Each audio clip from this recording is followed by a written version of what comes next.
This is Meri at the Meri Atelier, and this is Friday evening, September the 18th, and I am restarting a stream. Let me know if the sound is better. Let me get on my phone here.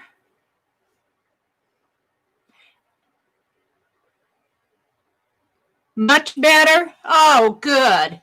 Woo! Yay! All right. You can hear me perfectly. Good. All right. I don't know what the deal is. Restarted it and reset it. Some days you just have to start over.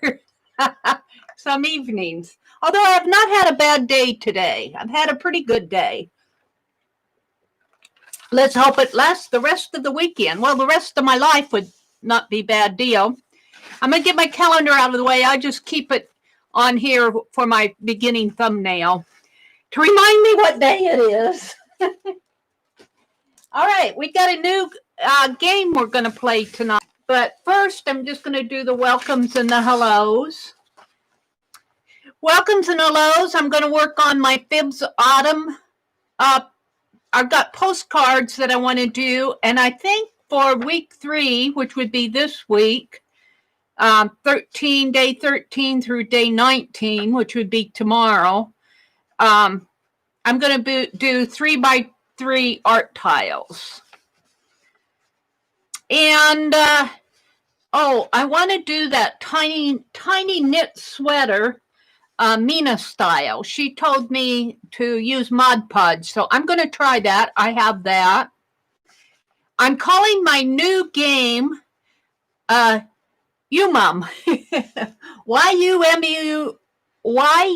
YUMUMMmm, which stands for your unique, YOUR, unique, your unique mixed up magazine.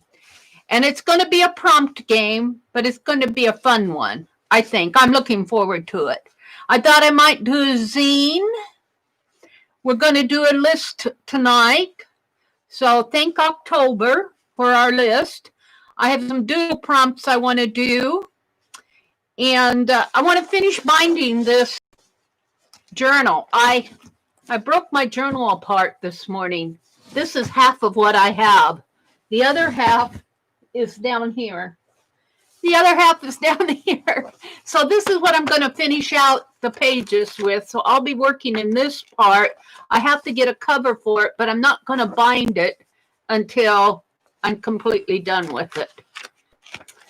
So, but I had all sorts of fun breaking this journal apart this morning. And what I did was, it was so big that I put this great big piece of sort of a quilted fabric right in here.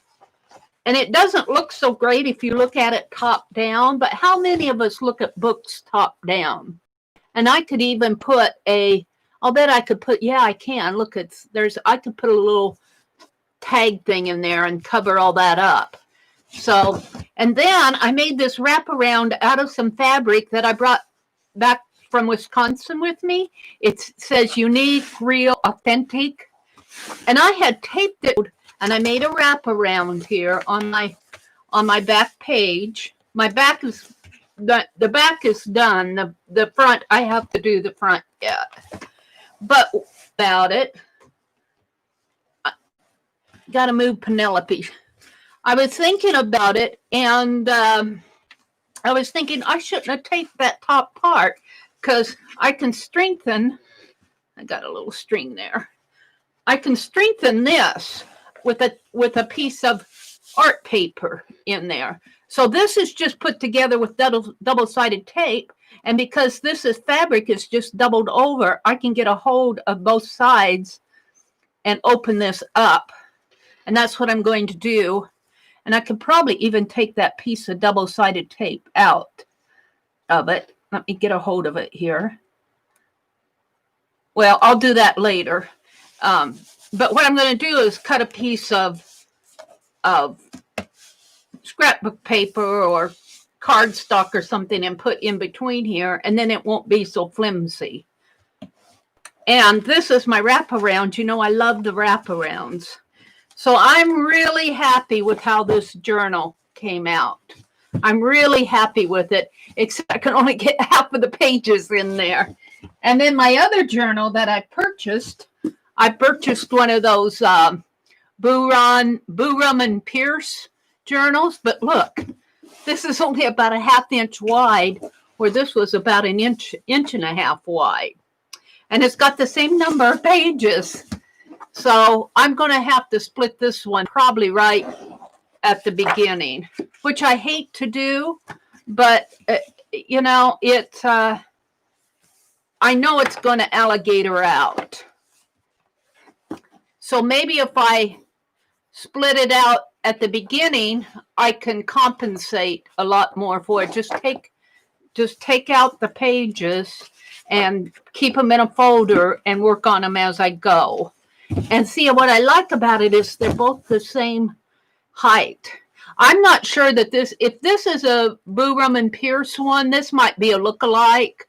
I know this is Burum, Boorum, and Pierce or Peace. I forget. Janet will drop the link to it the last time we talked about these. So I got one of these because I know this is an official one. This one I got at the thrift store, so I'm not even sure what this one was. But it looks like it might be an older one of this. So, yeah, you might be seeing me working these for a long time because I'm liking them. So I want to work on that tonight. And I want to cut a stencil and whatever else. Oh, I know what I want to do. This evening, just about maybe a ½ hour, 45 minutes ago, I was watching YouTube. Well, actually, my brother was watching the news. And it came across the news that Ruth Bader Ginsburg passed away. So I'm going to honor her in our stream tonight. She was the second woman ever to be, I think Sandra Day O'Connor was the first, and Ruth Bader Ginsburg was the second woman ever to be Supreme Court Justice. Now, I will say that she is probably a little bit more, let's put it this way, I am probably a little bit more conservative than she is.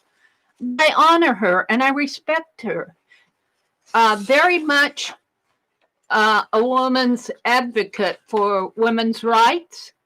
I mean, and if it wouldn't be for people like her, we wouldn't even be able to vote in our November. I'm not saying that she was a suffragette or anything like that. What I'm saying is the women who come before us play such an important part in our lives. And let me move this camera up a little. They play such an important part in our lives. And, you know, we need to honor and respect that.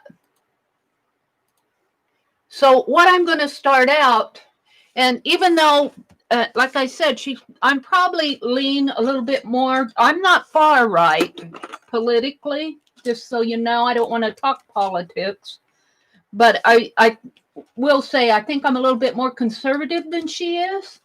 But that doesn't mean that I don't respect her for her intelligence and for her drive. She attended, I think, both Cornell University and Harvard University. And, you know, it's ladies like her who have come before us. I'm looking for an ink pen.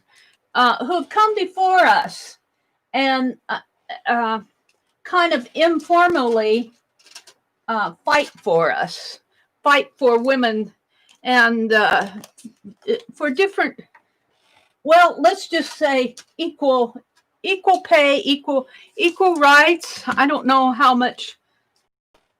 I don't want to go into all of her decisions and stuff like that, but I just want to honor her, and I'm going to honor her with a sketch.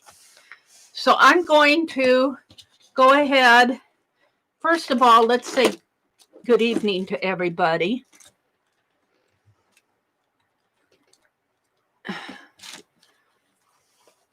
I'm going to go way up to the top. Thank you all for coming back in. I had to restart. There's Rhonda. Hi, Rhonda. And Aunt Beck. And Joyce Boring. Good morning, everybody. Good evening, everyone. Susan says she hears me fine. Mina says my sound is normal. Hi, Allie K. Sound is excellent. Talk, Meri, talk, Janet says. Hi, Janet. Hi, Ruth Lamb. And Susan Gerald, we can hear you now. Paint Girly. Hi, Lori. All is good. I can see and hear you now. It's working fine. All right. Hi, Violet. Welcome, welcome, Violet. Aunt Beck said, today has been much better. Yay, Aunt Becky. Aunt Beck. Arlene says, hi, y'all. I'm lurking tonight. That's quite all right, Arlene. Arlene bops in here early in the morning. I'll tell you, she's one of our early birds. A game, yeah. We're going to play a different art game after I get this sketch done. And it's going to be a fast sketch. But I kind of want to honor here. And I thought I'd do watercolor, but I think I'll just do a pen and ink sketch at first. I might. My women's, I've got an art journal that I started a couple years ago at the suggestion of some of you out there of influential women. And I think it's at the bottom of all my art journals over on the buffet. And I can't quite get to it. But once I'll practice Ruth here, and then I'll get out that journal and do her better. Hi, Mary Lou, Auntie Loopy, and Joyce, and Rhonda, and Allie K, and Mina, and Janet. Everybody's saying hello. Mina says, I don't know if the Mod Podge will work, but it's worth a try. Yes, it is worth a try. And we're going to try that. I'll have to get up and go over across the room to get my Mod Podge. But hi, Candy. Sharon Lombard. Hi, Sharon. They're all saying hello out there to everybody. Julie Parker. Hi, Julie. She says, I'm putting my craft travel kit together. Ooh, that sounds like you're going to be doing some traveling. Hi, Val. Rosentreader, welcome, welcome.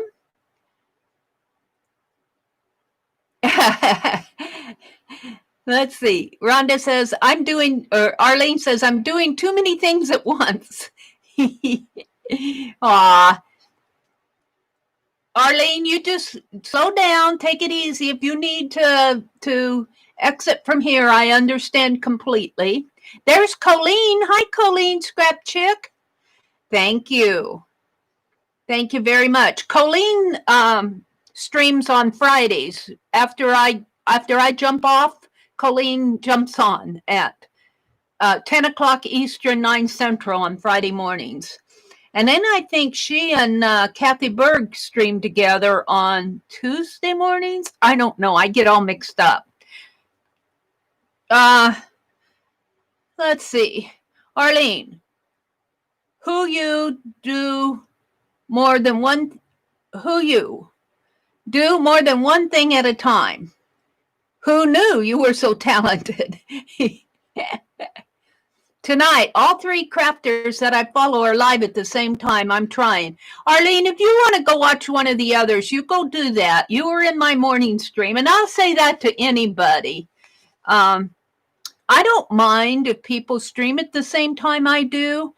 I just mind if you announce it in here and other people go, look, let me clear my notifications out there.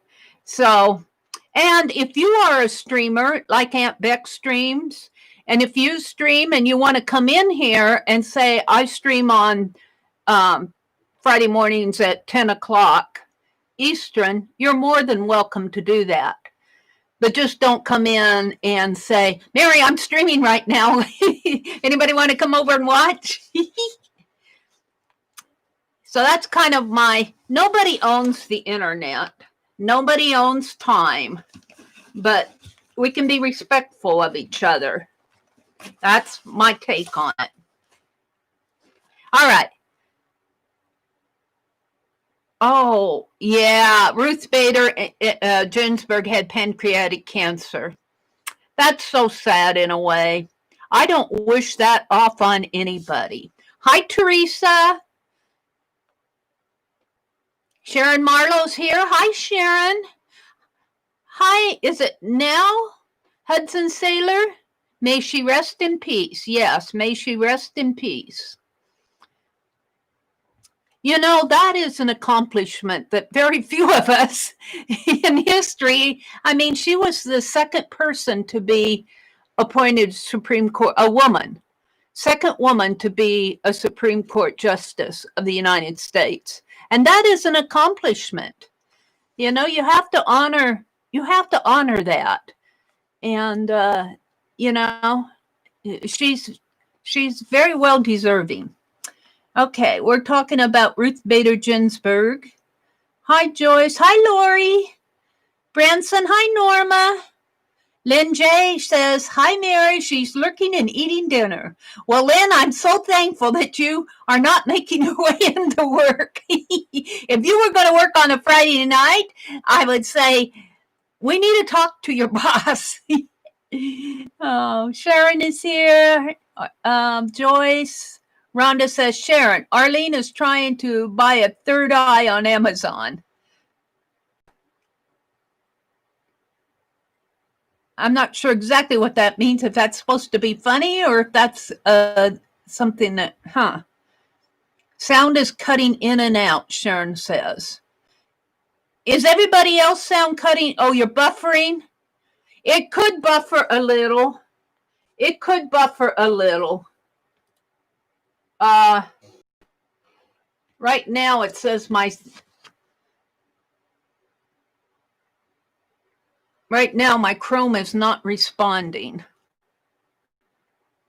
I don't know what's going on. Let's see. Is anybody having problems out there? Candy says she's fine. Meri, you're fine. Okay. My I don't know. My Chrome, it looks fine. The live stream is going fine, but it says my Chrome browser is not responding. But I'm seeing the camera keep up with me here. I don't know. I just wish Microsoft stopped. It was working fine. And then Microsoft did a Windows update, and now it's all messed up again. I get so mad at them. I'm not blaming YouTube. I'm blaming Microsoft. Okay. Well, welcome to everybody that comes in. Branson says, Meri, I'm working tonight, and I'm the boss. Norma, you and I have to have a talk. But you drive a limo. So, oh, you may not be driving tonight, though. You might be directing, huh?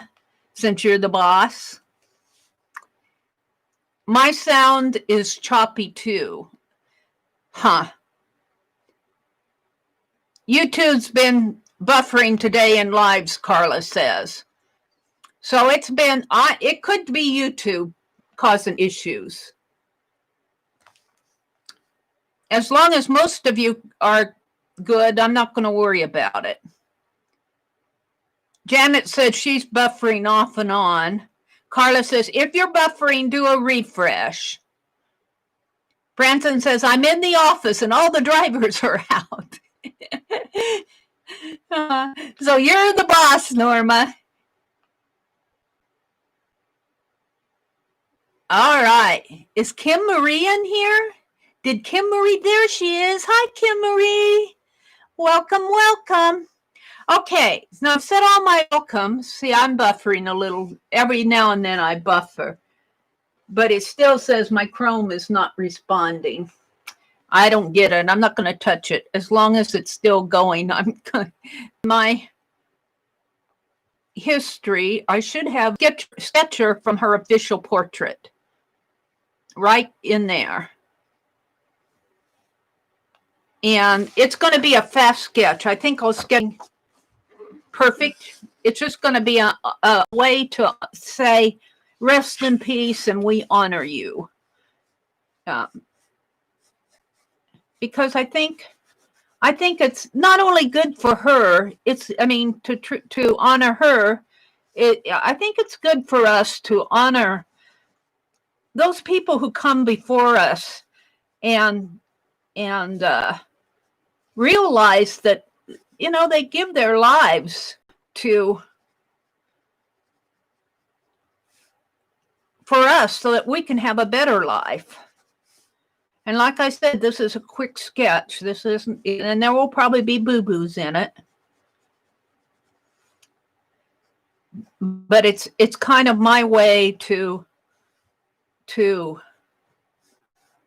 document. I can look back on this journal 5 years from now and say, oh, this was the evening that Ruth Bader Ginsburg passed away, and I sketched her in my live stream. So she's got kind of an eyebrow up here and another eyebrow here, and she's got that little arched eyebrow there. I wish that... I'm not going to touch it. I'm not going to touch that laptop as long as mine's still streaming.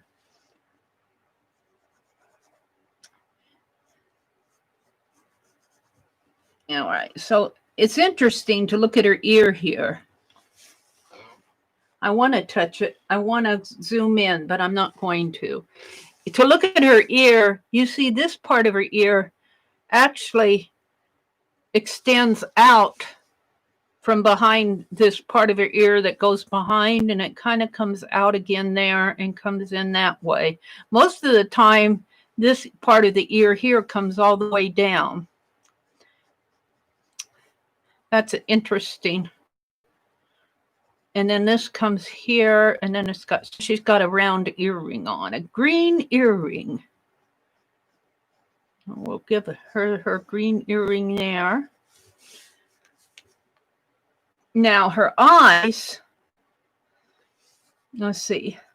Let's finish her eyeglasses here. She's got those wonderful dark rimmed eyeglasses that make her look so studious. Let's just kind of sketch those in. And of course her hair kind of starts up here. And she's got it. She's really, if you look at her pictures, because I was kind of browsing through some of her pictures when she was pretty lady, when she was younger. I mean, she's not bad looking now, but when she was younger, she was a pretty lady. So, and let's see, let's shade this in. And shade this in. And then, but what I want to say is her eyes almost come halfway up where her eyeglasses are, the way this picture is. Because this part is all cheekbone and chin in here, the bottom part of her eye. So, and then I'm just going to kind of sketch in her eyebrow there. And I'm wanting to give her fluffier hair. She always wears her hair pulled back tight. And I'm wanting to fluff up her hair for her. Let's do it if you guys are okay. It looks like you guys. Hi, Barb Fillion. I just wanted to see if there was a problem or anything. That I'm sometimes as I get sketching on this stuff, the problem happens and I miss it. So this eyebrow kind of comes up and I think her hair probably comes. I want to fluff up her hair. I want to ruffle her hair. And let's see, this goes back here, and this ear just a little teeny bit lower than that other one. Yeah, but it's hiding behind her cheek here. Okay, and if you look at her nose, her nostril almost comes up to her eyeglass there. So I'm just going to leave a little space. And she's got a cheekbone in here, kind of in there. And I do bop around when I'm sketching. I'll go from the eye to the cheekbone to the eyeglasses to, you know, it just happens to be where my eye lands next to the ear here. And these earrings, this one is just a teensy bit higher, just a teensy bit higher, not a whole lot. And it's a little bit smaller. So I would say this ear probably a little lower than what I have it. Okay, so, and she's looking right at us.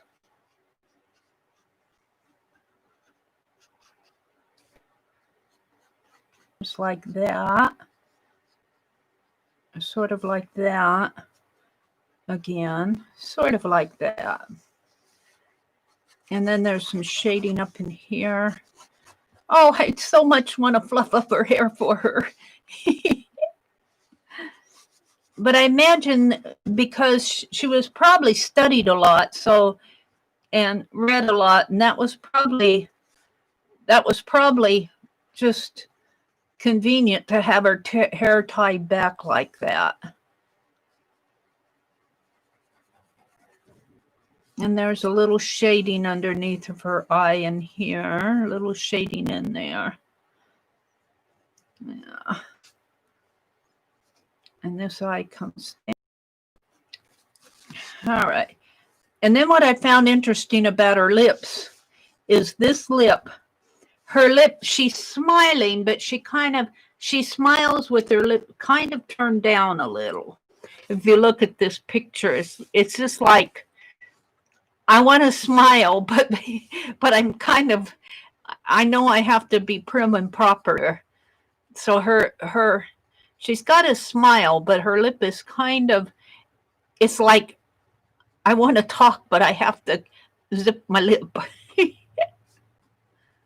And her lip is kind of flat. No, I can't describe it. It's not a lip that, her lip does not go like that. Her lip is more horizontal, more like this. And then she's kind of got that corner there and like that. And then this kind of comes this way, and you can kind of see some of the texture of her bottom lip, kind of like that. So let's see. Let's go back down here and put some shading in her forehead here. And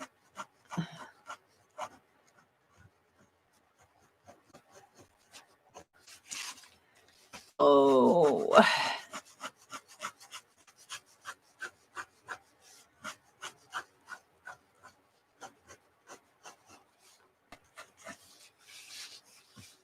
now she's got kind of a sort of a no, let's put her, I don't want to ruin her face. This shading in here. And it kind of comes down like so, and like so. And she has a round collar on. And this is her neckline here. I wish that Chrome would, I wish my browser would be good. I don't want to touch it. I don't want to touch it. Now, I think I got her face a little more fat than what I intend. I think it needs to be a little more narrow.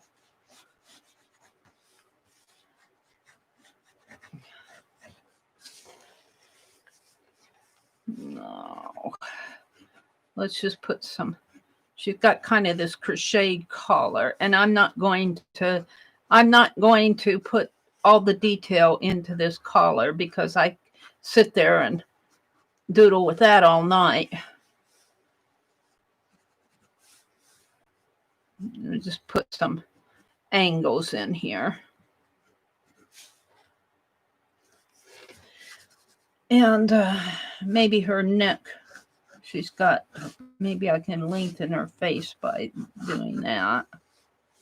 And this needs to be a little more shaded in here. She's got pretty high cheekbones.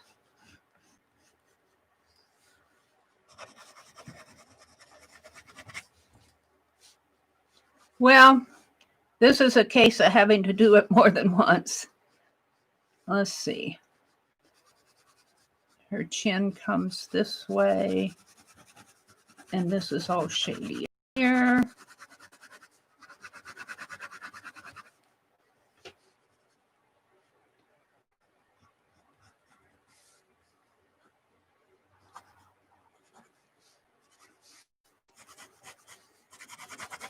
And I'm just going to kind of put some, because her hair is dark, so I'm just going to put in some shading in there. What am I missing here?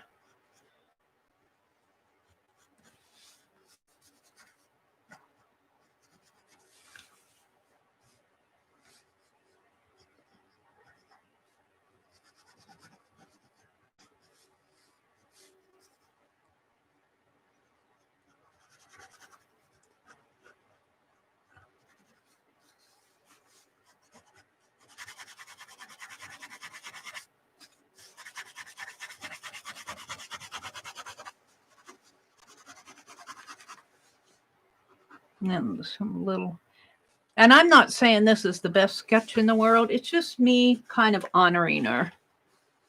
Just me kind of honoring her. She's got a dark collar on.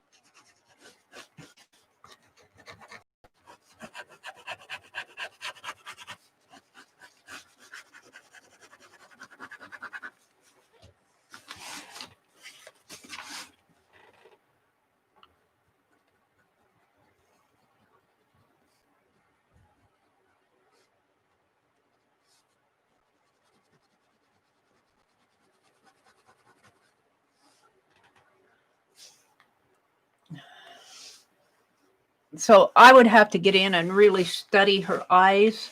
Let's do a little bit of my paintbrushes here. Shading here. A little bit of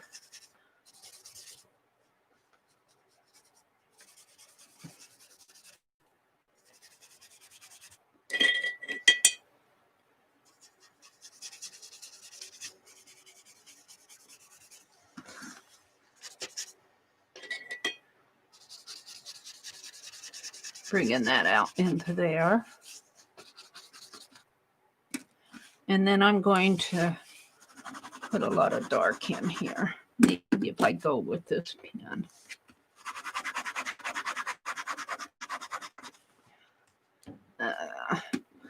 That's not enough.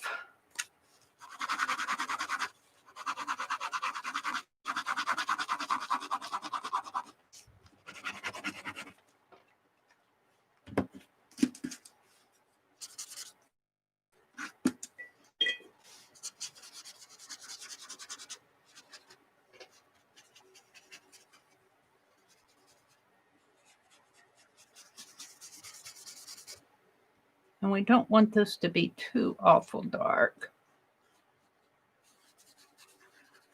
We want her face to have all the highlight. Kind of her chin and under her nose a little, her lips a little.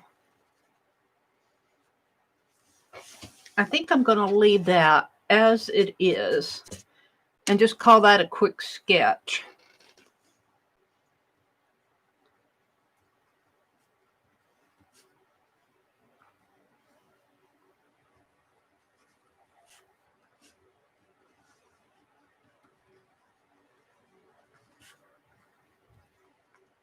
I'm writing Ruth Bader Ginsburg from Wiki Reference Photo, official portrait, and then I'm just going to sign it. It's just a quick sketch. It's 9:18. It's a way for me to say I honor her. It's a way for me to say I honor her. This needs some more shadow in here. Kind of makes her face a little bit more. There we go. I'm going to leave it before I mess it up. It's a quick sketch.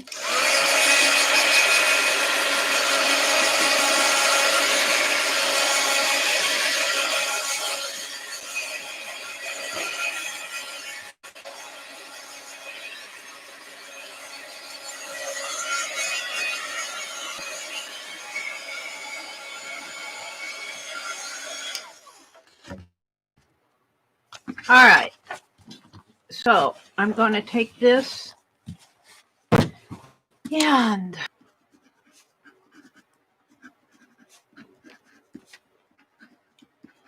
check that off. Check off my welcomes. So let's go out there and see what's happening here. Let's put this back on. I'm going to have to find a cover for this to keep these together until I get it bound. Let's go see what's happening. Let's see. Let me get out of Wiki here. Let's see what you're saying. Jana says, Allie K, yes, a magnet on a stick. Auto parts stores has them like an antenna type rod. I have two. They work great in the carpet. Uh-oh, somebody lost a needle. Wear shoes. Hi, Suze. Norma's working in a collage art journal. Carla says, Meri, I am in awe of your talent and skill. She's awesome. Oh, Carla, you're sweet. You're sweet. I know she's not perfect, but I have fun doing it. And it's a way to honor her from me and my own life to say I honor her life. Let's see. What else is going on out here? Allie lost a needle. Arlene's they're talking about telescoping magnets. Beth is in here. Violet's here. Anyone have any tips on how to find a sewing needle in a grass lawn? Oh my goodness. Hi, Deborah Brown. Welcome, Deborah. Cheryl's here. Journey's here. Riri is here. Just paint a little black first for the robe.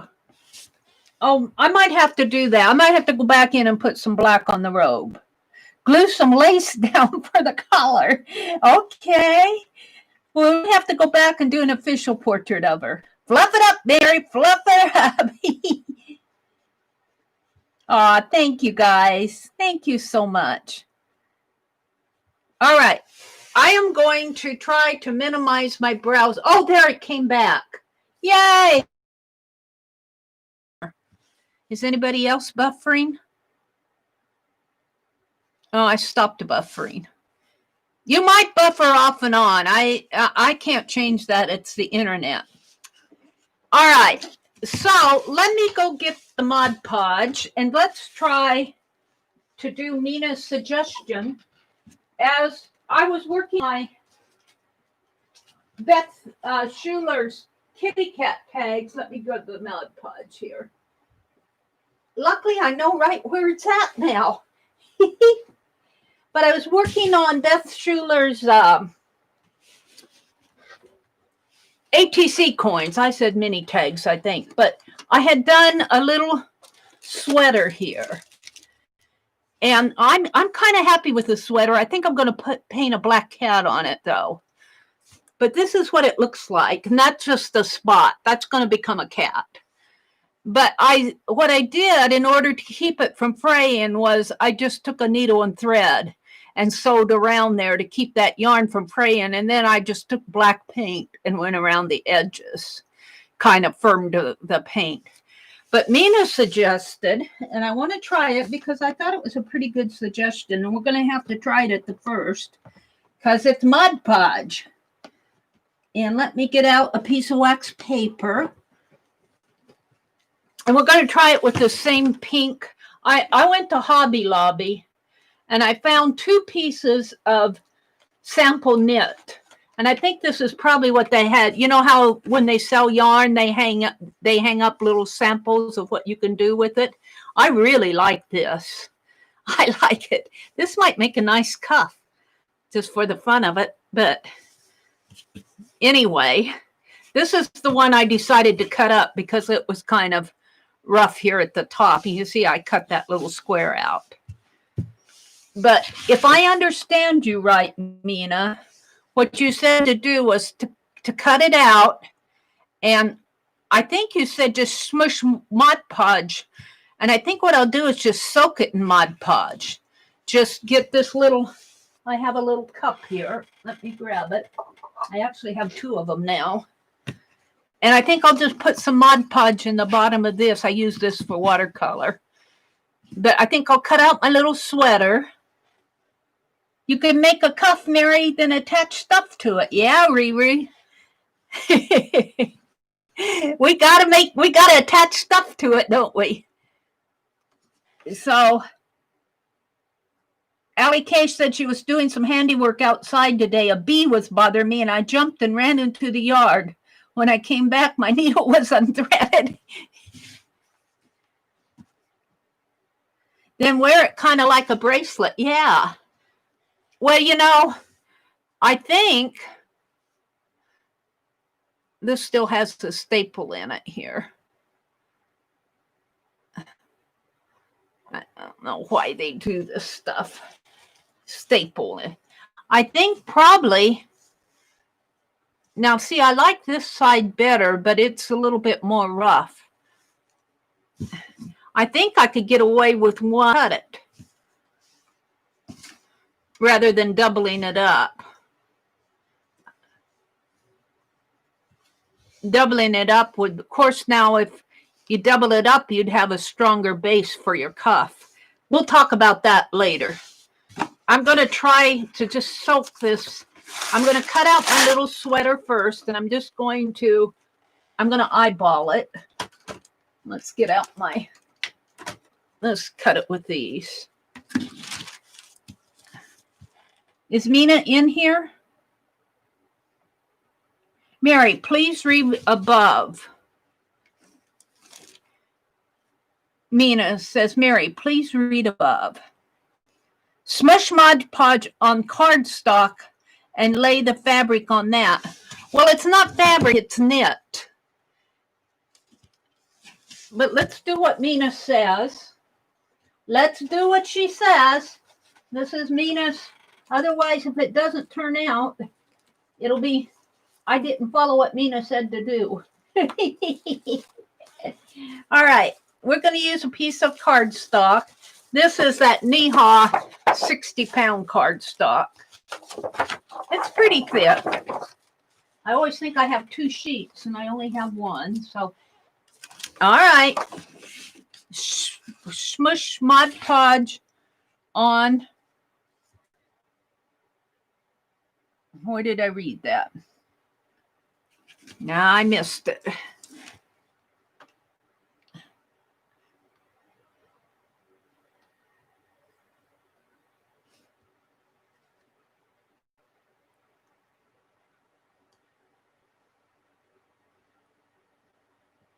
Say it again, Mina. I lost it. I lost your... Shannon Green is here? Shannon! Woohoo! There's Shannon Green. Hi, Shannon. Well, now's a good time to drop a link to Rosemary Morris's channel. Shannon Green is going to be having an auction tomorrow at 1 p.m. Central. That's 2 p.m. Eastern and 12 noon Mountain. And I think that's 11 Pacific. And she is going to be selling. Shannon, you are going to have a great sell. We are honored to have Shannon join us. Yes, we are. Shannon rocks. She's not saying anything. Hi, Shannon Green. Okay, now if I understand right, let's go ahead and cut it out. But what I understand what you're saying to me is put the Mod Podge, smush it on here, and then put my little piece on top of that. So let's go ahead and cut out a little sweater here. And I'm just going to eyeball it. You can say what you want about it.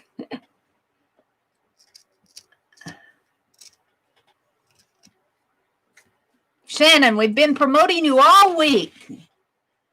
There we go. Shannon says, thank you, Meri. I'm so excited. You should be excited. Shannon, you are an excellent artist. Everybody loves your work. And you should sell out fast.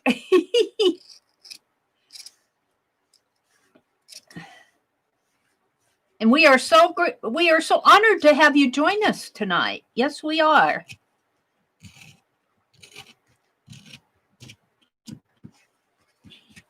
All right.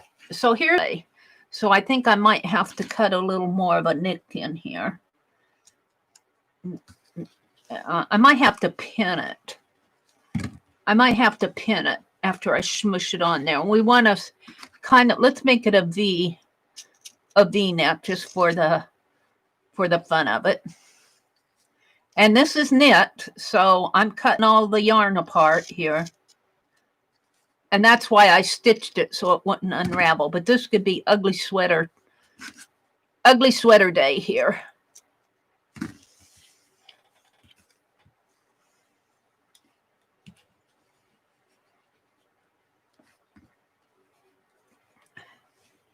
Okay. You're very welcome, Shen. You know, we're all looking forward to it. I'm looking forward, even if I don't get anything, if I lose all my auctions, I think it'll be fun just to watch. Well, your promotional video was fun to watch, but now it's on Rosemary Morse's channel. Rosemary is helping her out, teaching her all the tricks of auction sales. And you know, Shannon, I'm so happy that you're going to have little auctions to where everybody can get something.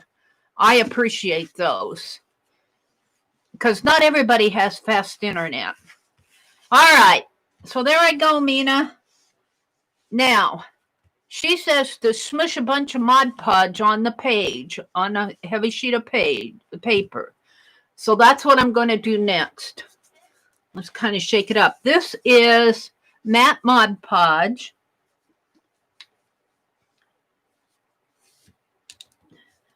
Cheryl said, I lost 2 upholstery needles. One has been vacuumed. The other question mark. There we go. Thank you guys for dropping the links.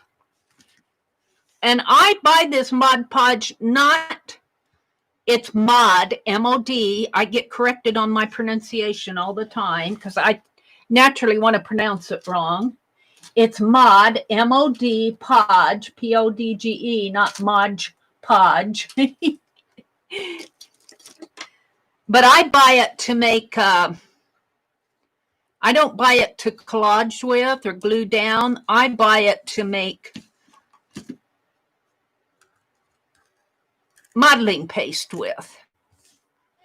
I use Topaz Julie's modeling paste recipe, which calls for Mod Podge. Ew, I'm going to get messy. Yes, Mod Podge. Mod Podge. I got severely reprimanded one time, a long time ago, because I was saying it wrong. He severely meant somebody commented and hurt my feelings. All right. So she says, smush a lot of Mod Podge on your page. So there's a lot. I don't know if you guys can see it, but it's layered on there. We'll put some more layer on there just to smush it on. And let's clean off that should be good. And put my palette knife in there. Okay, Mina. And I'm just going to lay my... Now, just for the sake of preventing it to ravel, let's push some of that Mod Podge up against the knit. And maybe that will keep it from raveling.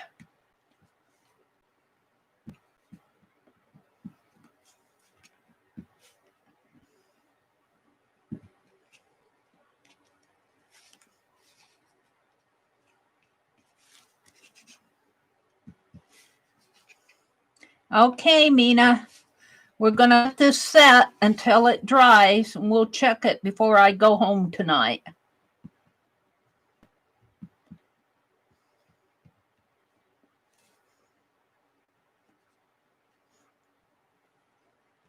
There we go. It's a cute little sweater, isn't it?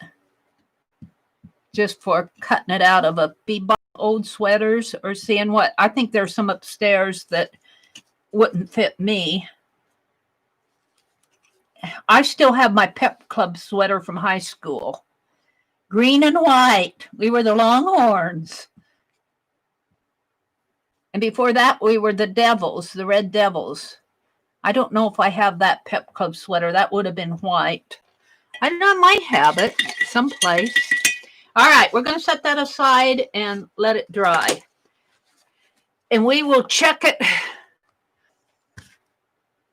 Yep, I'm hoping that the stuff will soak in and stop the ravel. The cardstock becomes the base. All right.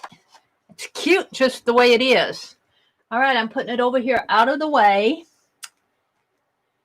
And I no longer need this, so I didn't put anything in it, so we're safe there. I no longer need my scissors. Did you put it on wax paper? I put the paper on wax paper because that's what I was wax paper down here because I was going, what I was going to do was soak it. I was just going to dip it in the Mod Podge and just soak it good. And so I had the wax paper to catch any spills. So let's check off Mina style mini knit sweater. So now, you want to play the art game? Let's play the... Riri says, we're everywhere, Shannon. What did Shannon say?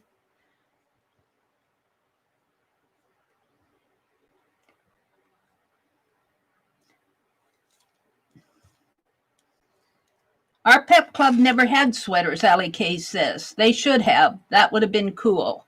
Oh, we had to have a sweater, and they all had to look alike. Oh, dear. We were a small school. All right, let's play the game. Because I've been waiting to play this. And I'm just going to play it on... I'm going to play it on another piece of cardstock. But that's part of the game. The first part of the game... Let me get out my rules here.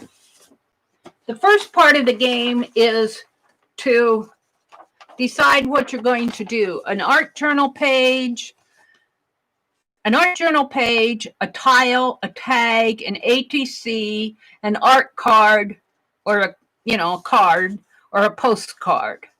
So I think I have 1, 2, 3, 4, 5, 6. So if I was playing this by myself, I'd do what I want. And that's what I'm going to do here. I'm going to do the art journal page. But as a group, we would decide what we wanted to do, tags or that. Let me get out a bigger piece of wax paper.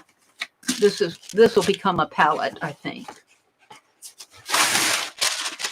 So the name of the game is Your Unique Mixed Up Magazine. It's YUMUMMyyy.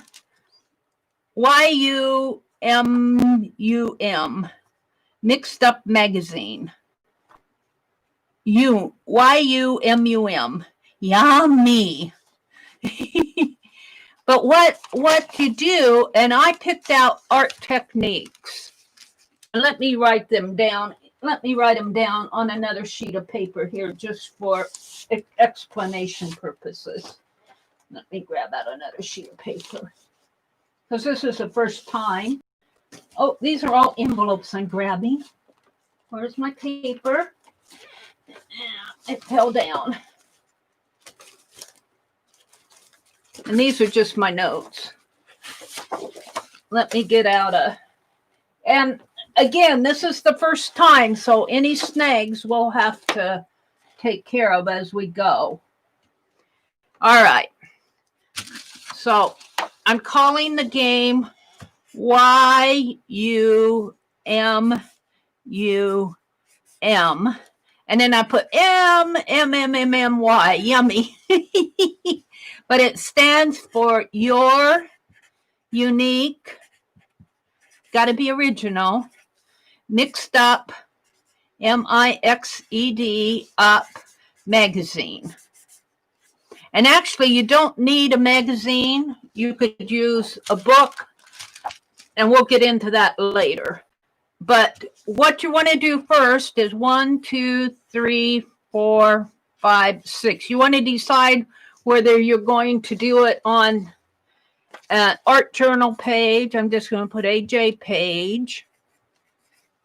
A tile meaning a 3x3 or 4x4, something like that. A tag, an ATC. We kind of do, and that could be a card that you make or a postcard.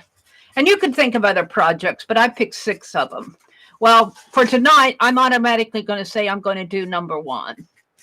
So that's the first thing to do, is decide what you want to do. Then, I'm going to write on the back of this. I picked out actually 13. I started calling it a Baker's Dozen magazine prompt game, but because I had 13 prompts, but I changed the name of it. So I've got 13 prompts here, but they're yeah, I guess you could call them prompts. They're art techniques. And these aren't anything, these will stay the same from game to game, and you'll see why. And then I have 3 alternates. 1, 2, 3. And my third alternate is a wild card. I always have to have a wild card. Okay, so the prompts are art techniques. And the first one will always be the first one. These you can mix up, but you always want the theme. Are we buffering? No, that was just me. You always want to pick your theme first. And 2, you might keep color as 2 to have your base color, but it doesn't have to be 2. All the rest of these can be mixed up, but let's put down technique, and you'll see what I mean as we get going. Technique, shape, an element. An element and an image are kind of the same, but not exactly. You could have an element of a square. You could have a shape for an element. You could have a doodle for an element. You could have, well, you'll see as we go. An element can be an image, but it doesn't have to be. A doodle, or we should put apostrophe S here, because you could have more than one. Singular or plural. Let's see, I said, I'm ready for, what did I skip? Color, technique, shape, element, image, word. Word or words. I got the doodle. Media type, meaning like paint or pen and ink, colored pencil, media, texture paste, something like that. Pattern for number 10, put your the pattern. Style.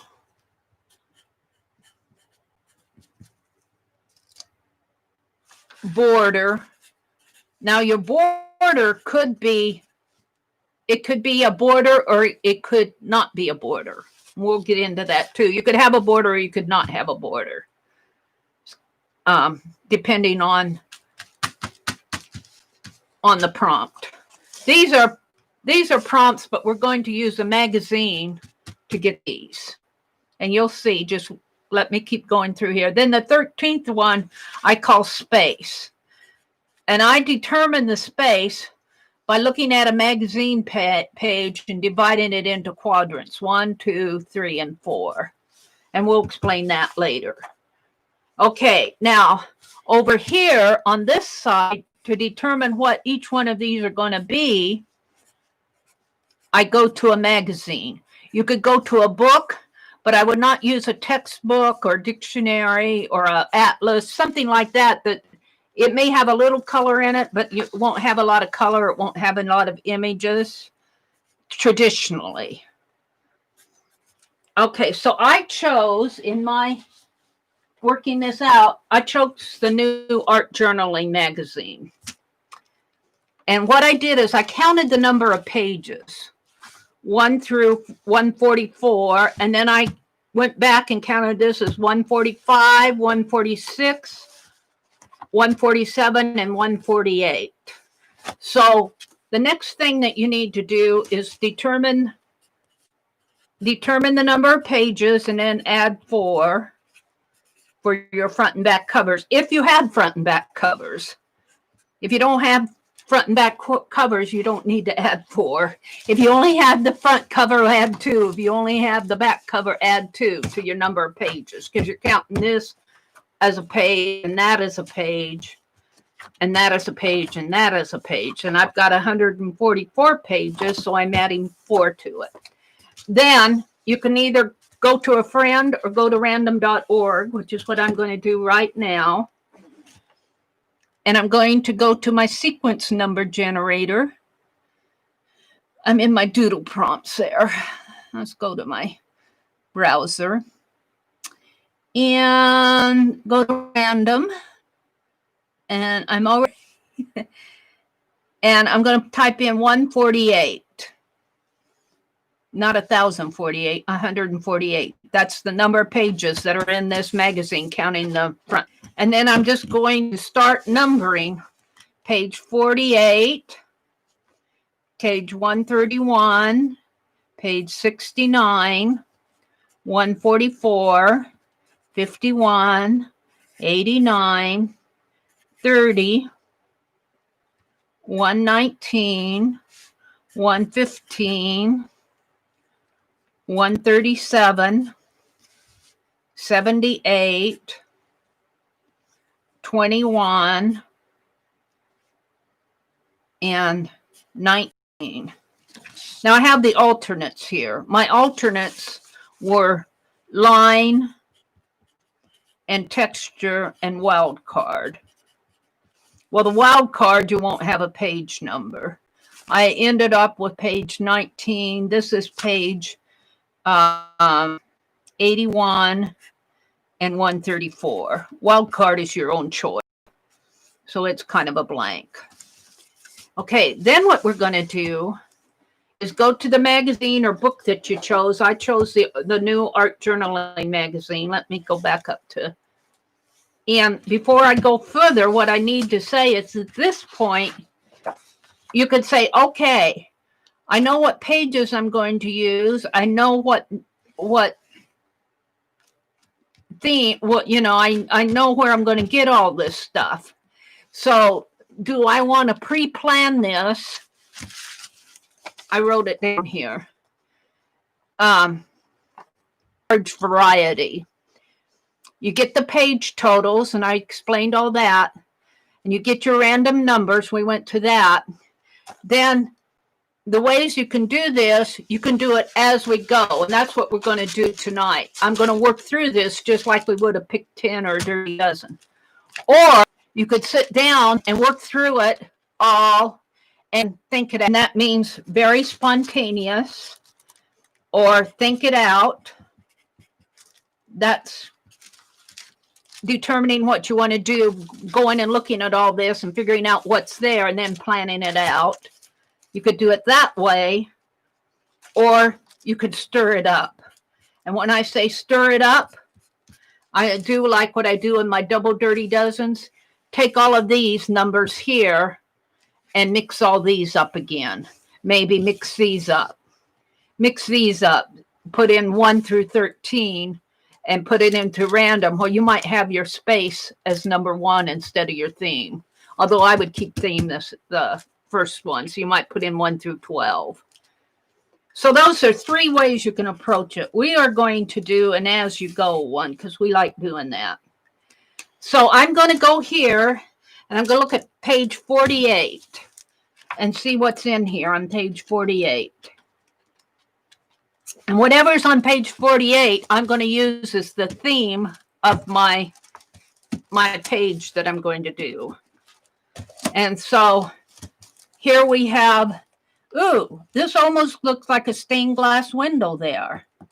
So you have to kind of choose. You have a lot of choices here. This is we could go with ladies, portraits. We could go with pictures, photographs here. But what caught my attention was on here, there's this kind of a stained glass window with words in it. So my theme that I'm going to choose for this is stained glass window. My page is going to be a stained glass window. It's going to be stained glass. Okay, so now what colors am I going to use? I'm going to go to page 131 and see what kind of colors are there. 28, 30, 31. Oh, we've got yellows and golds and rust and greens. Maybe a little blue with the blue and yellow make green. And some distressed music page. So kind of like an aged page. So let's write that down. You might want to, I'm writing pretty large here. So let's put yellows, red, rust, and I'll put blue, and then I can mix those up. Oh, maybe the tan for the aged music page. So those are going to be my color themes. For the techniques, I'm going to go to page 69 and see what they did for techniques. Let me get this out of the way. On page 69. And oh my goodness, what did they do here? Look at those eyes. So their techniques, I'd have to kind of read what they did here. I guess I could say doodling and maybe, what would you call this? Whimsical doodling? Whimsical doodling. That's what I'm going to call it. So I'm going to have a whimsical doodle stained glass window. I mean, that's just my interpretation. You could interpret it different. I'm going to put a whimsical doodle. And let me draw lines here. I'm going to. All right. And then page 144 is the shape. The dominant shapes on page 144. Oh, and look, page 144 is a bunch of magazine covers. So I could see working these into a stained glass window. So I'm going to put a series of rectangles. I'm going to work that in there. Into somewhere on my page, just like a pick 10, someplace on there, I'm going to put a series of rectangles. Let's see. 1, 2, 3, 4. Those were 5 was elements. I'm writing here. I gotta keep my prompts straight here. Elements. I'm going to go to page 51 to pick out some elements on page 51. And by elements, I mean something that's on that page that appeals to me, other than rectangles. Oh, look, hands. Right here, hands or rose. So I'm going to put hands for my element. So there's going to be hands on this. Images on page 89. Although this is an image, I'm thinking more like a photograph or something like that. This could be an image, but I'm calling it an element. I could pick the background. The birds look like they stenciled those birds in the background here too. That could be an element. But we're going to go to page 89 for, and we can mix this up. You know, this is the first time I've done this. So image. Well, I don't really see, I see more elements than image here, but I'm going to put down, well, I guess what's predominant on here is the purple flowers, but I like this image of stencil, round stencil dots kind of. So that's what I'm going to use. I'm going to put round hole stencil for the image. You can kind of interpret it how you interpret it. Doodles, page 30. Let's see what I'm going to doodle on there. And you could only do 6 of these if you think 13 is too much. So I'm going to doodle these 3 little ladies. There's 3 ladies on this tag. So I'm going to doodle 3 ladies. And I'm going through and showing you how I'm picking these out. But if we were really doing it as you go, I would do this. Then I would do that. And then I would do that. I'm going to stop here before I put any more on here. And we're going to go back to as you go. You get the idea of what I'm doing. For this, I'm going to the page and picking their theme. For color, I'm going to page 131 and picking the color. For the technique, I'm going to page 69. And the rest of these as spontaneous. These, you can kind of plan it out. So let's get started. Let's stop and see if there are any questions first. Mary's yakking away here. Yakety yak. Hi, Candy. Hi, Laura. Hi, Suze. Thumbs up, please. Hi, Journey. Welcome, welcome. Cindy Lee, Allie K. Tanya, is Tanya here? Granson said, hi, Tanya. Val is here. Wild card can be close your eyes and flip to a page. Yes, it can. That could be a prompt, too. I'm going to write that down. Close your eyes and flip to a page. I like that, Cheryl.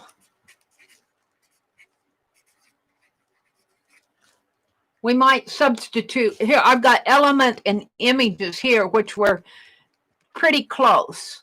I could take this and substitute prompt for that. I like that. And we might go back and do it. I'm going to leave it like it is now. Very good, Cheryl. Tanya says, please let Meri know I was here. I can only stay for a bit as the phone needs charged again and the generator is running. Yeah, I think Tanya was in the way of Sally. Didn't it take out her electricity? I think that was my understanding from yesterday. Come on, flip. What is it doing here? It gets stuck every now and then. I'm giving Shannon green ideas. She said, this is fascinating, Meri. You're giving me all kinds of ideas. Well, Shannon, I want to hear about your ideas. You have to do more videos. Hi, Jersey. Welcome, Jersey. Welcome, welcome. Cindy was here. She says, thinking of you, Tanya. She's got to go do some yard work. I'm buffering off and on. You guys might too. Oh, Rosemary's lined up some awesome helpers, so I think we're in for some fun. Oh, good. I'll be there tomorrow. Oh. Janet says, 1 is theme. Thank you. Thank you. And then the alternates are line, texture. So Janet put in these prompts. And then all you have to do is, first you decide, let's start all over. First you decide if you're going to do an art journal page, a tile, a tag, an ATC, an art card, or postcard. And if you can think of anything else you want to do. You could do an entire art journal if you want. In fact, I might just start using these. I might start using these, do it horizontally and use this as a double page layout and do an art journal. That might be fun. We'll see. But then you pick out what you want to do, and then you pick out I would say you use these prompts, but keep your theme as number one. Because if you have theme way down here, after you put in your color technique element and everything, your theme may not relate to all of this. You might be able to make it relate, but I would keep want to change these around. But I made color number two because color's pretty important on your page too. So you've already established a theme of the page and a color background, and the rest will just kind of fall in. All right, what else did I miss in here? Janet was giving all the prompts. Meri, we need the 3 alternates. Yep, you got them. Let's see, Branson's here. Got them, you got them, you got them. It's the yummy game. Your unique mixed up magazine. Yummy. All right, I think I'm ready to start. So I know already from, let's just say that I was doing this as you go style. And I went to page 48 and I found out, I saw a stained glass window on there. So I know my theme is going to be a stained glass window. And actually doing it horizontally might work. But maybe I like it this way. Shall I do it horizontal? Well, that you could say, am I going to do it horizontal or vertical? You can make that a choice. And go ask Random.org, 1 or 2. I'm gonna let Random.org. I let Random.org make a lot of decisions in my life. Let me tell you, if you're undecided and if it's unimportant, like this is not important, go to Random.org and ask him, should I do it vertical or should I do it horizontal? Horizontal is 1 and vertical is 2. We're going to let Random.org make my decision. You could go, he loves me, pick. He loves me, not pick. Horizontal pick, vertical pick. You know, you could do it that way. All right. So it is going to be, I have to get the sequence. It's going to be vertical, number 2. So we're going to do this page in a vertical format, which will probably be all of mine now. So we're going to do stained glass window. And that was on page 48. And if I remember right, it was just one. It was just one window up here. And it had kind of like a church style. But then you got this one too up here. You kind of got a window in a window, and this is words. So let's do it that way. Sort of. Let me draw it out here. I'll just draw the basics. We'll follow this format. It kind of goes, except I'm going to, let's see. I'm going to allow for a binding area here. If I bind this, I'm just going to I'm going to say this is to bind with on all my pages.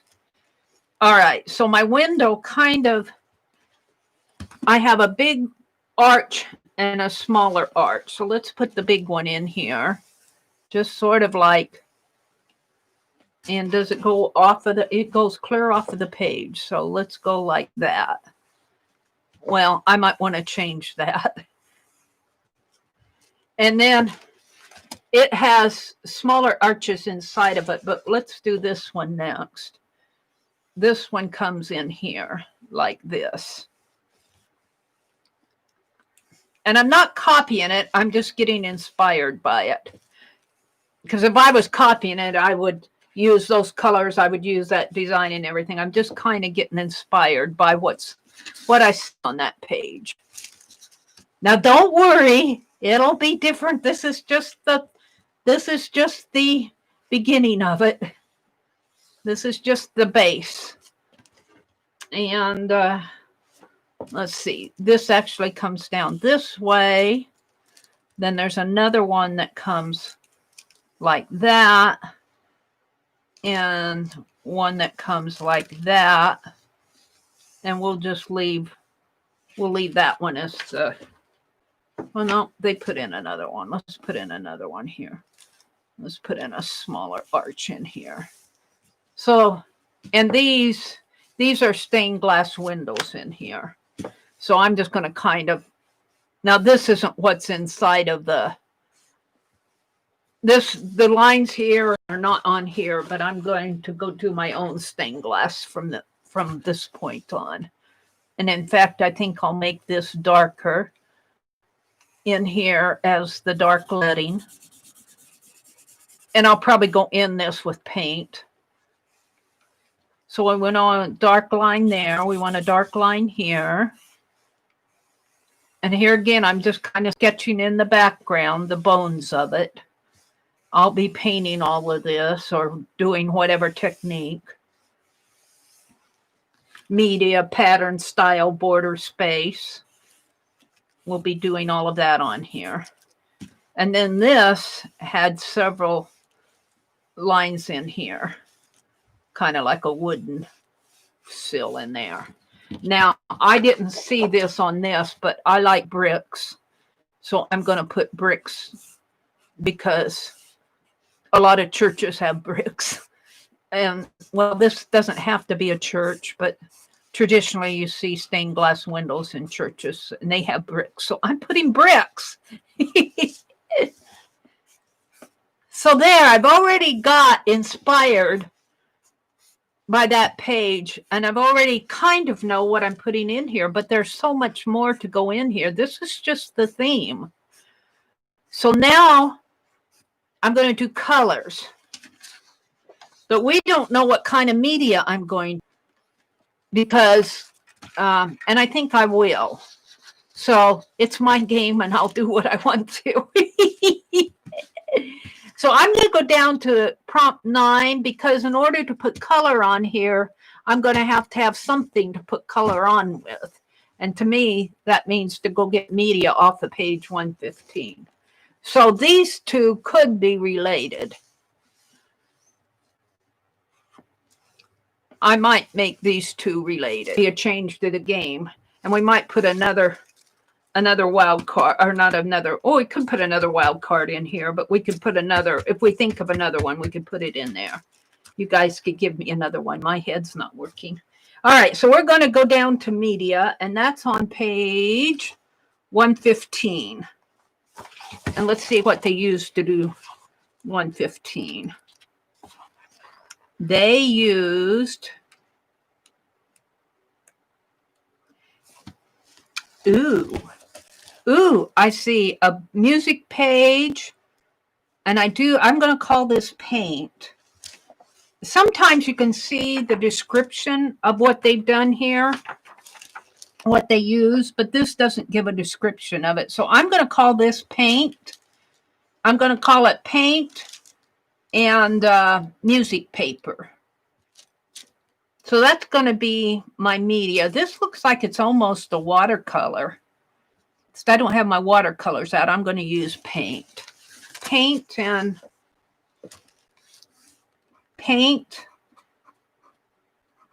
music paper. So paint could be my, where could I put my music paper? I have to think. While I'm thinking, I'm going to be doing some angles here. There. I guess I could put my music. I could put my music in here. I kind of like that idea of angling some music paper in there. I could put it in the background there. I could put the music paper around here and paint bricks on it. Where am I going to get music paper? I took all my paper out in the other room. Let me turn around and see what I have behind me. I should have a package of scrap paper here someplace.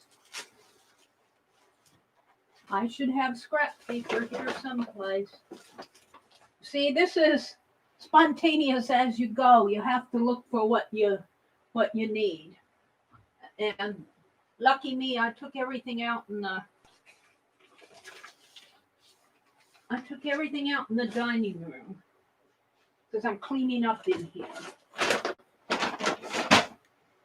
I want music paper.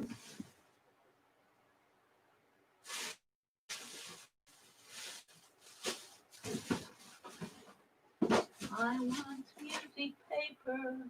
I could sing it. I thought I had a package of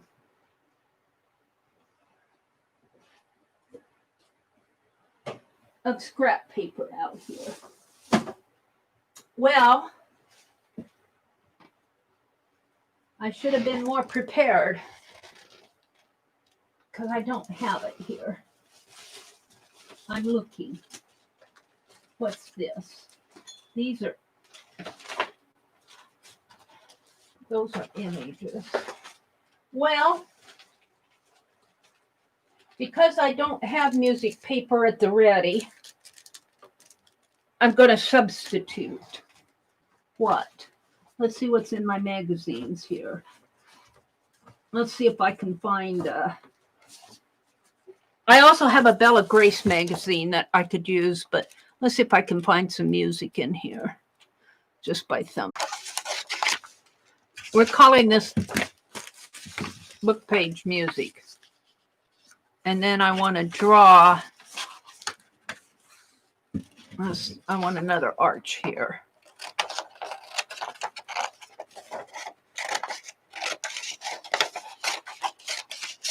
And I was going to make it bricks, wasn't I? We're going to make it here instead. Because that's what I cut out. Boy, I did that pretty good, didn't I? I must say, I'm proud of myself. Now I have a little here. And I have a little here. Let's not waste it. Let's bring this up here. And glue it on. And then I'll trim it off. Oh, and look, I've got... No, let's use that. Let's put this in here. Now you have to use your imagination. This is music paper, not a dictionary page. I'll draw some notes on it. That goes in there. And let's put it on with a glue stick. Let's put it on with a glue stick. I'm hunting my glue stick. Hopefully this is not the... And I can't see what you guys are saying to me because I'm busy. We'll save that scrap. I might need the scraps. All right, we're just going to put it on here. Because if you're working with Aunt Beck, you got to work fast. I would advise you not to do a 12 by 18 page if you're working with Aunt Beck, unless you've done several of them, because she works fast. Sometimes, though, I talk back to her while I'm working. I talk back to Aunt Beck. I say, Beck, I beat you. I'm going to tear that off. And do I have enough here? Yeah, let's just... I don't know how this is going to turn out. Already it's spontaneous because I don't have music paper at the ready. So you can substitute things like this. That's legal. If you don't have what it's called for, make something similar. Okay, now I'm going to cut this. I just cut it there. And I'm working kind of fast. I wouldn't say this is glued down the best. I wouldn't say it's cut the straightest either. And let's trim this off. Be aware that this will get bound in here. That's going to be my binding line. Probably about a ½ inch boundary line. And we got scraps. We might need this, but I doubt it. We'll keep it out. All right. And in order for this to be called real music paper, I'm going to draw some music notes on here.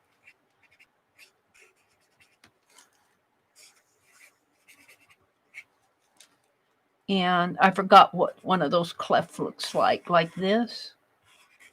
Something like that. I forgot what they look like.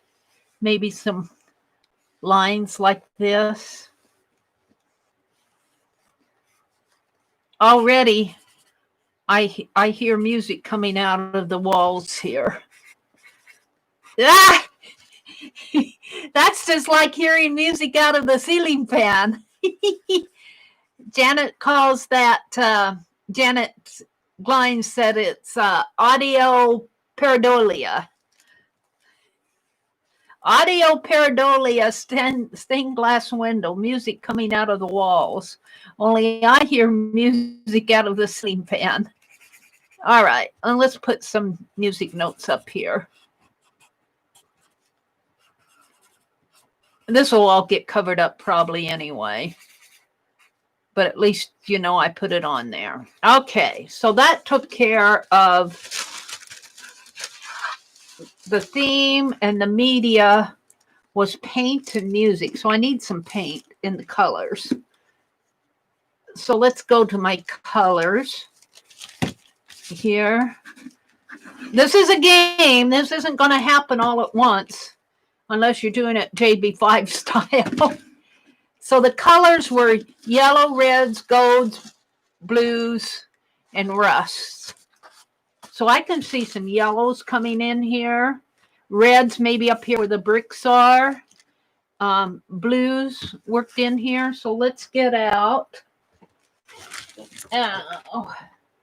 I've been using those colors anyway for fall colors. Here's a red.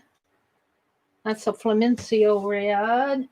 Here's the yellow, kind of a brownish red. Let's get a espresso here. We'll mix it with the red. And gold, I'll save my gold for something. I might want a little black later on.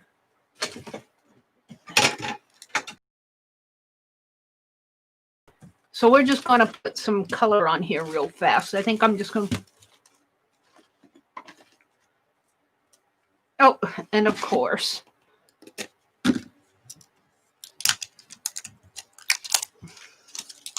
some of this paint I got when that store liquidated. I'm going to roll my sleeves up because I don't want spots on this top. This is really a top that I wear out, but I liked it so well I wore it today. It goes good. It's baggy and it covers up my, I got leggings on, covers up my touche. All right, so red, yellows, and rust. We're going to add a little brown to the red for rust. Oops, that needs to be shaky, shaky, shaky. And I'm not watching chat. I'm trying to, ooh, that's more of a nutmeg. It calls it espresso. I might put a little black in that. Oop, I got a different black than this. Let's put this back. I don't want to open up a new one when I already have one.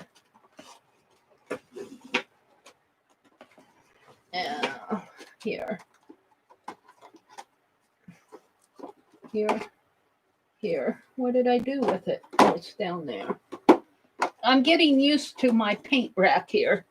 This is almost all used, which might be a good reason to. Come on.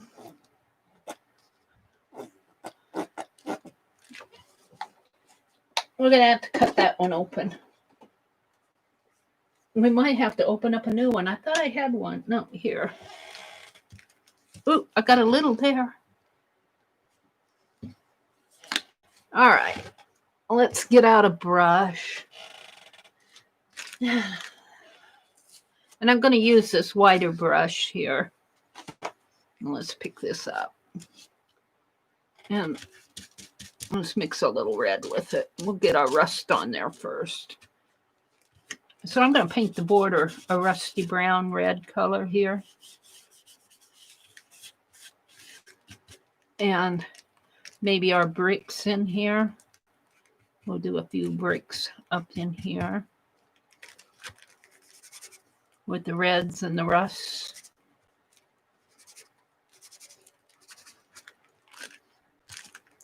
I kind of like that already. Let's put some of this brown, kind of a light tan in there. Make it a little, I need a towel. I'm liking it already. I don't know about you guys. I'm liking what's happening on here. Let's put some, let's see what's going to happen here. Let's put some yellow, red, gold, red in there. And I don't need a whole lot of color on here. Just need, I'll go back and show you the page where we pulled the colors. I need a little blue. I didn't get the blue out. Let's get a little blue. And I think it was mixed with the green. I mean, with the yellow to make a green. Except I don't know if this blue is going to make a pretty green or not. Let's mix it and see.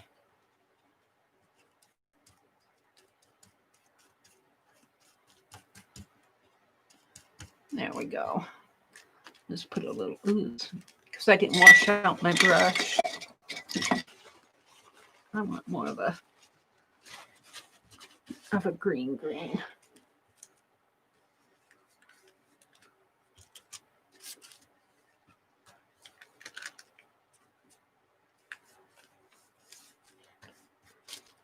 Now let's put some more yellow in here.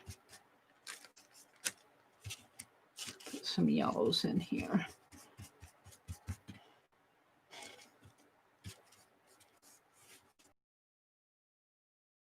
That's about all I want to put on there. Let's go back and look at that color page, which was page 131. I'll show you what page 131 was in here.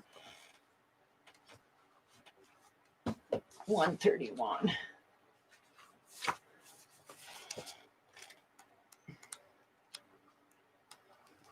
It was this page. So there's a predominantly yellow, some blues up here, a little green, rust in there. So I think I might go back and add some more color, but I want to move on. So we want to do a whimsical doodle. A whimsical doodle on here. Well, I got my music notes, but I'm thinking I need a whimsical doodle. And maybe I'll mix that with my, let's see, images I had round what? Round hole. What did I write there on page 89? What did I write? I don't even know what I wrote on it. Page 89. Oh, hands. Let's doodle some hands. I'm going to mix the doodle with the images, which was hands. So I'm going to kind of mix it up because it makes sense to me to mix it up. So let's just doodle with my pen again. And let's see, hands. We could do praying hands, but I don't want to do praying hands. I think I want to do hands. How do I want to do hands? Like that? Or do I want to do hands like this? Let's go look at an image of hands. Let's go pull up Pixabay image. Just because I want to. Let's go to Pixabay and type in hands. Hands. Search. Oh, pointing hands. Ooh, that's cool. It's like God and man. Let's see. But I also like baby and parent hands. I like that one too.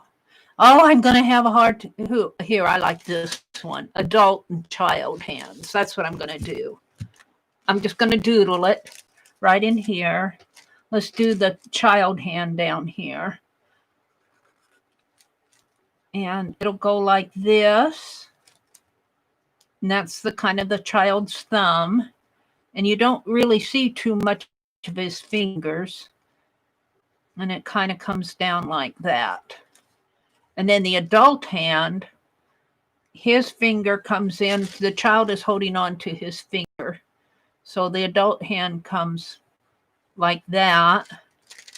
And then his other hand fingers come this way and this way. And this is a doodle now. Remember, this is a doodle.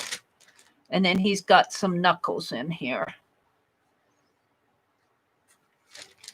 And then it goes off that way. That's a hand. Yeah. Well, you know what? I could do more like that. Bring it down a little more. Oh, let's bring that in this way and let that go up that way. And we'll bring this out a little bit more. All right. It makes sense to me. 1, 2, 3, 4, and his thumb would be behind. His thumb would be back there. So that makes sense to me, sort of. So, but we want to bring that out. So I'm going to use some red in here just to, and doodle. You can doodle and paint if you want. This brush is awfully. I got to get a smaller brush. That's too big.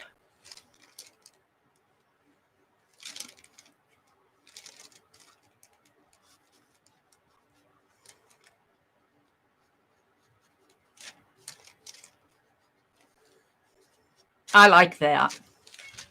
So it's a child, an adult holding on to, and I might have to fix that hand a little bit more. Or you could go collage if you wanted, but at least I got what I think I want in there. So I've done the whimsical doodle, I've done the colors, I've done the theme, and the media is paint, and could have used anything. So elements. And I could do that with anything. I wish I wouldn't have taken all my scrap paper out in the, I took all my scrap paper out in the, but you know what? I got some Happy Mail from Lynn Rogers today. Let's see what I did with that. I'll bet she has some paper in there I can make rectangles out of.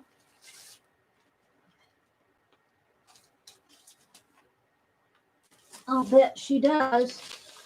Let's explore this Happy Mail that I opened today from Lynn Rogers. And we're going to make some oh, look, that's perfect. A series of mail package this morning. It's kind of like a film strip with, I don't know, this feels like vellum in here, vellum that maybe has glossy accents or something on it.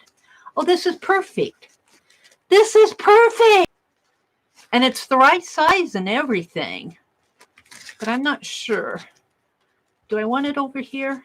But that's my border. But then that's top heavy. So let's just put it right on the edge of the page here. So if you remember right, on page 5, let's go. I might need this Happy Mail again. Let's go look at page 5. What did I do with my magazine? What did I do with it? It fell behind the wastebasket. I threw it off. Let's look at page 5 to show you what I'm getting my inspiration from.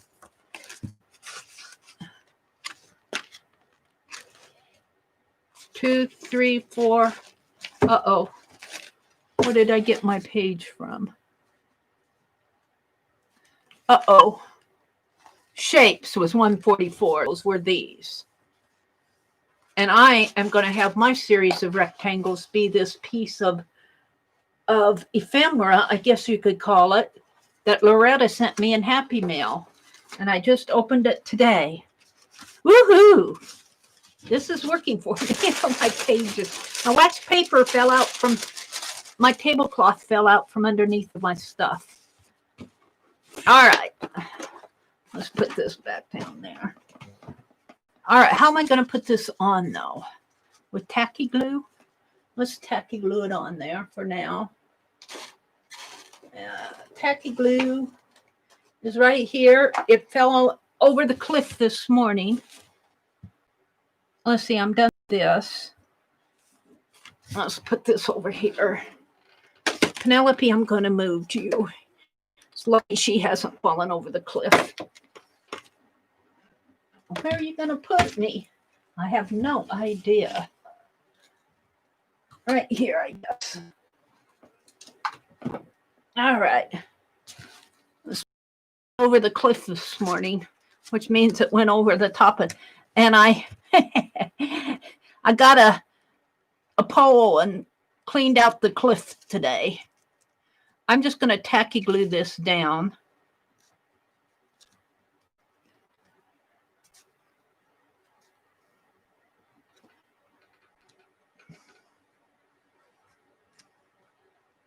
Now, you don't have to do 13 prompts like I am. You could do 6 prompts and you'd probably have a pretty good page, because I'm on, I did 7 prompts. I went to 7 when I was choosing page numbers. And I've already got the bones of an art journal page here. But I'm going to develop it clear out. I'm going to develop it. Let's fold this in half. Put this over here. I am liking it already. One was image, and I already did that, was hands. I skipped the elements, so I'm ready for my real doodles. And let's see, I doodled the hands, but my doodles prompt was 3 ladies. So I'm going to still do my 3 ladies. And let's go to the magazine again. And the 3 ladies were, I'm probably confusing you guys, but I'm kind of working my way through this at my pace. In order to do my colors, I had to have some sort of media. So I went down here and grabbed the media one, which was paint and music paper. Then the technique was a whimsical doodle shape. So I went and got the hands for the shape. Well, now I'm at the prompt, which is doodle.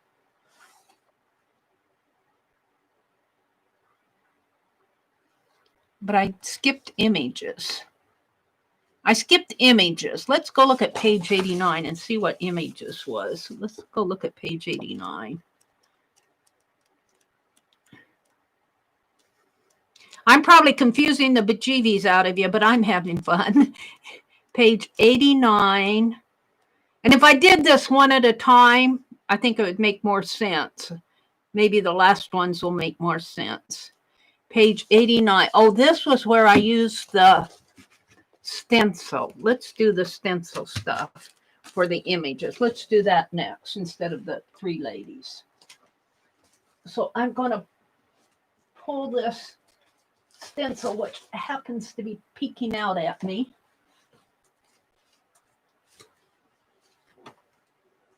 And we're going to do this. Is going to be an image from page 1 out of page 89, which comes from this area right in here. So I'm going to do something similar in here, someplace in there. And I think I'll do it right down here, maybe. It just makes sense to me here and maybe up in there. And I'm going to use the paint I already have out and a sponge. Oh, I have a sponge. I cover everything up over here. I know I had sponges out.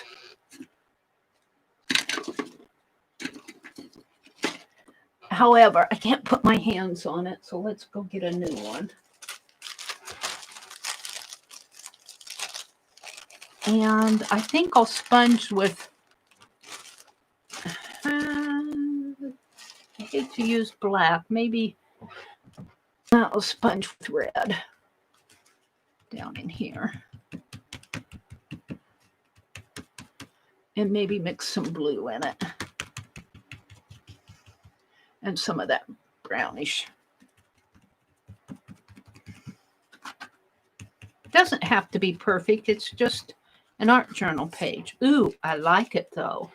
So let's do that same thing up in here with my red.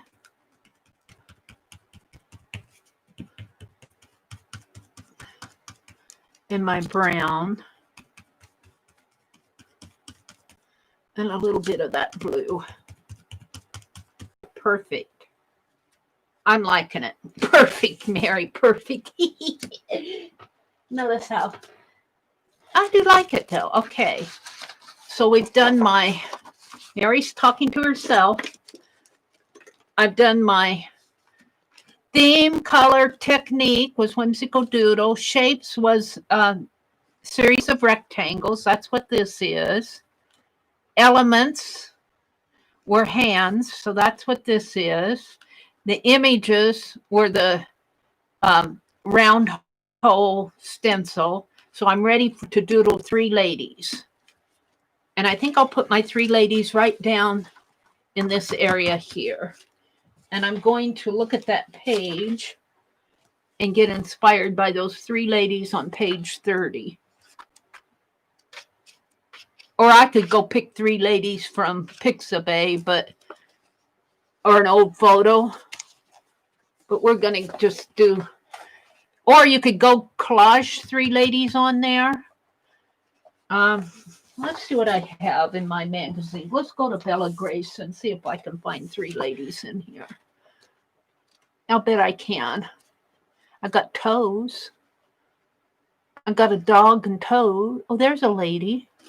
She's pretty big, but she certainly fits on that. I'm going to do her. I'm going to pull out of this magazine because I need to use this stuff up. She fits on there, but I need 2 more ladies, smaller ladies. Do I have 2 smaller ladies? I've got toes again and boots and watering can. I kind of like these. They're jumping again. They got their hands up like she does.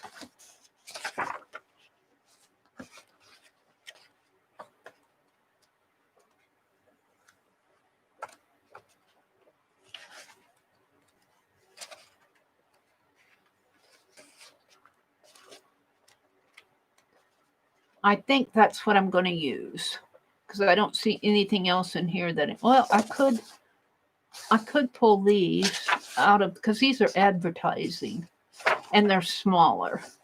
So I got 2 right here and right there. I'm going to use those. I didn't want to tear that other one out because it was something I wanted on the back. So I need my scissors, which to put back in here. Let's cut this lady out. Now this is not doodle. This is, oh, it is doodle. Well, oops, I'm not doodling. I'm using collage. I changed it. I guess I'll use a wild card here. I'm going to cross this out and put wild card. And my wild card, instead of the 3 ladies,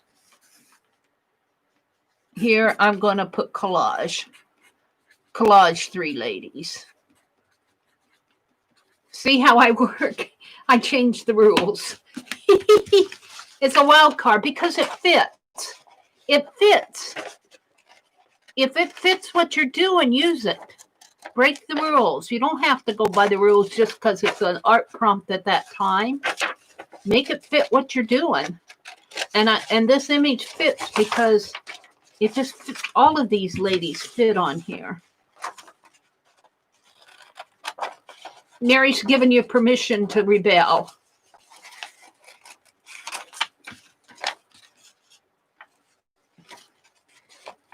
And I'm cutting this out really poor, but I'm just trying to do it fast.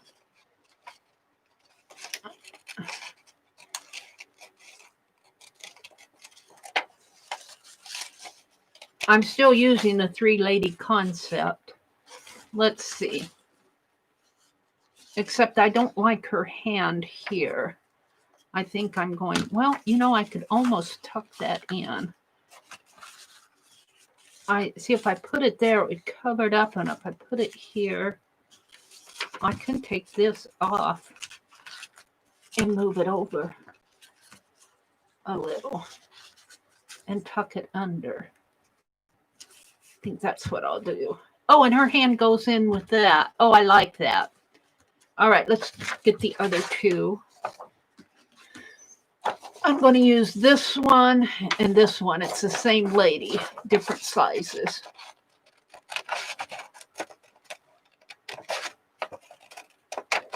And I'm just kind of cutting out the shape.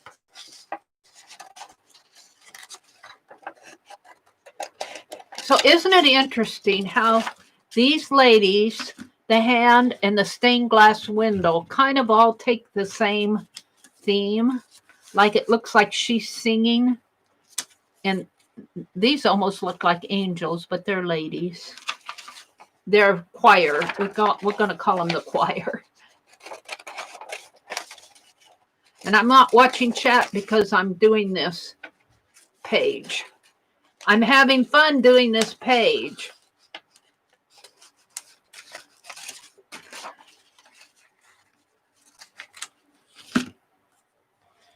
And I'm going to put her, I think I'll put her in front and her in back. We're going to do it just like that. And let's get out the, we're going to use glue stick. Except for the tacky glue here.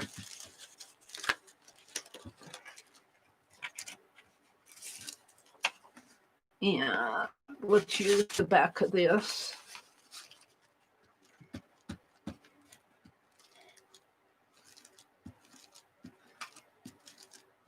And I'm doing this kind of fast because I want to get it done. You could probably do a better glue job than I am. And I'm going to fit this under this. And I want her hand to fit in with theirs. Right there. Oops, but I want her face to show. There we go. Oh, I like that. Now, let's put some more tacky glue on this.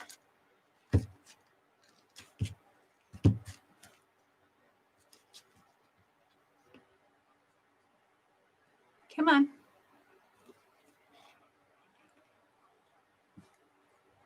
Let's just put some here.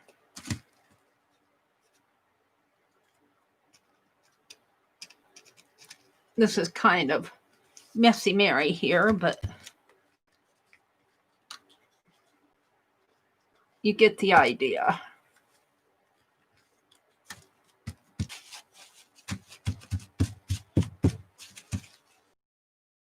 Let's put the other two ladies on there. Here's one. And where's the other one? Where'd my other lady go? All right, where'd she go to? Well, I know I cut, oh, here she's over here. All right, she's going to go there, and this other lady's going to come in front of her like that. Oh. I don't like her hand sticking out there. We might take care of that in another prompt.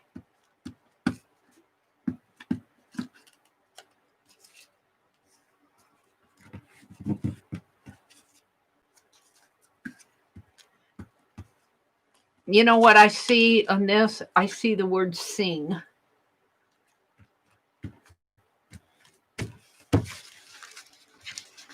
But the hands might have a different meaning than sing. Let's trim this bottom part off.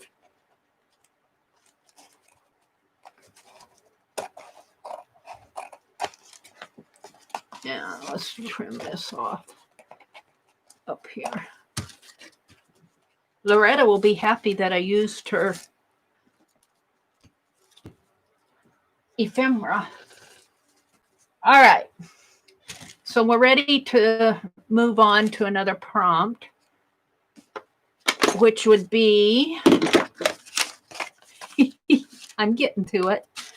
We've done theme, color, technique, shape, element, image, and I changed this to wild card.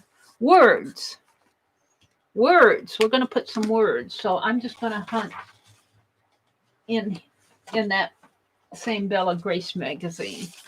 The magazine that thinks it's a book. Let's see if I can find. Are you a human being or a human doing?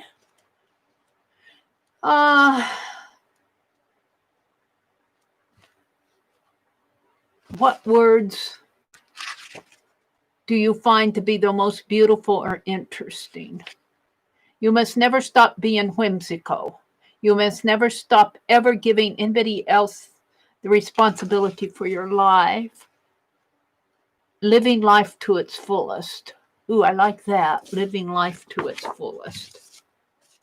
That I feel like I need something else on there. Something about life. Imagine they're making a movie of your life. What's the soundtrack? How old do you actually feel? Ooh. She couldn't feel her wings, but she knew they were there.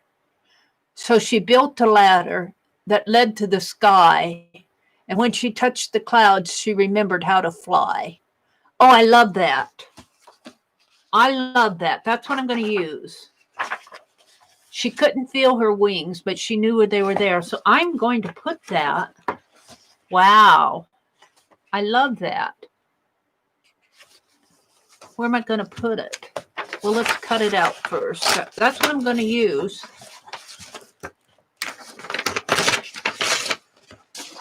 I got to use up these magazines. They're taking over. So rip them out and use them. I might save some of the images before I toss it, though. I need my scissors again. What did I do with them? Where did I put them? I didn't put them back, did I? Here they are.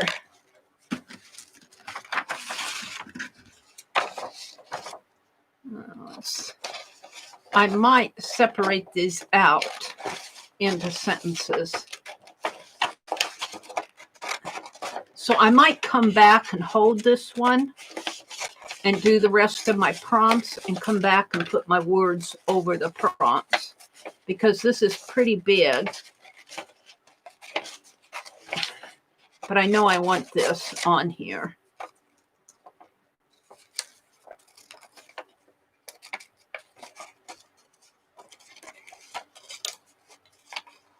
And I might separate it into sentences. She couldn't feel her wings, but she knew they were there. So she built a ladder that led to the sky, and when she touched the clouds, she remembered how to fly. Atticus. Atticus. Oh, that'll be my words prompt. I can toss that. All right, let's move on. And I've already done media with paint and music. So now we're ready to get spontaneous prompts. So on prompt 10, we've only got four more prompts to do. I use my wild card. So 10 is patterns. And that was on page 137. So let's go see what's on page 137 for patterns. I got a lot of patterns on here. I kind of want to outline her and bring her out a little bit more. Because see, here's her head and she's looking up that way. I don't know if you guys can see that too well, but we'll work with that. Okay, we're going to page 137 for patterns. 137. Do, do, do, do, do, do, do, do, do. 28, 29, back toward the back. 137 for patterns is right here. Oh, look, I see dresses. I see eyeglasses, but I see these dresses like we were doing for Rosemary's tags. And I also see a lady here with her hands. That's a familiar one. This is a book of templates. This one's on the internet. But do I want to do any more of those? Patterns. What else is on here for patterns? I see some like Zentangle in here. This is a coloring book. There's a lot of patterns in Dina Wakley. But I'm coming back to those dress forms. I think I'll put some dress forms on there. And I'm just going to, let's work them in. Let's work them in as part of in here for dress forms. Let's go look at that again. 137. And we'll probably have to paint it out. So this is part of the choir here. And you aren't going to see this until I paint it, probably. Because I really see it. I'll just put three dresses here for more of the patterns. Three choir dresses in here. There are more choir members. There. Now let me paint these out. And you'll see them better. And I think I'll paint them with a blue. No, it should be white. It should be white because this is a choir. So let's get white.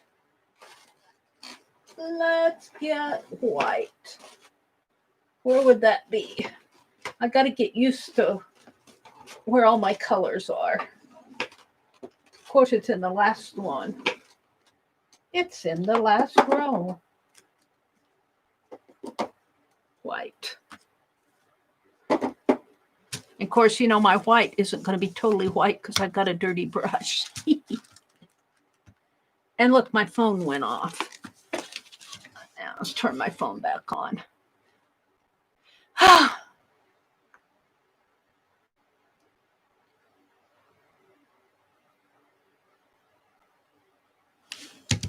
All right, let's use the little brush.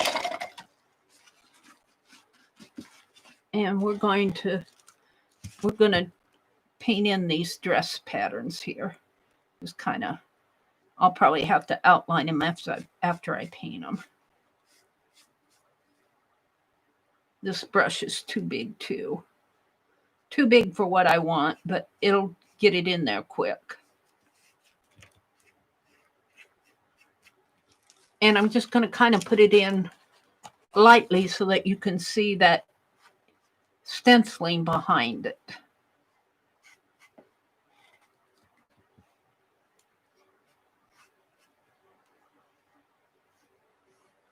There. Sort of like, well, that'll be a big lady. A big angel. Big choir member. All right, let's let that dry. They won't have heads because they're just a pattern of a dress form.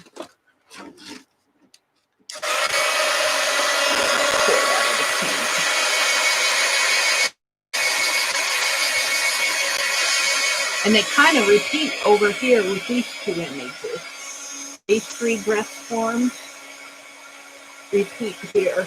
And those come out of page 137 for pattern. It was an advertisement for patterns. What was it? An advertisement for, let me look. 137. Book of templates. See, it's a dress pattern right there. That's what this is. And we're just gonna, and I'm gonna call these choir members here.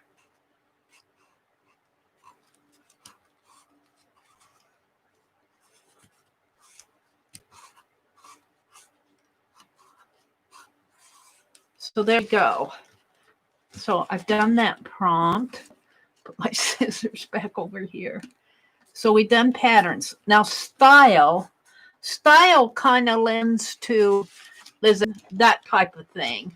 Well, this is a Somerset magazine, so you can kind of get an idea what the style is going to be. But let's go look at page 78 and see what they did. See if I can work something in here. Page 78. 77. 78. Well, exploring my emotion.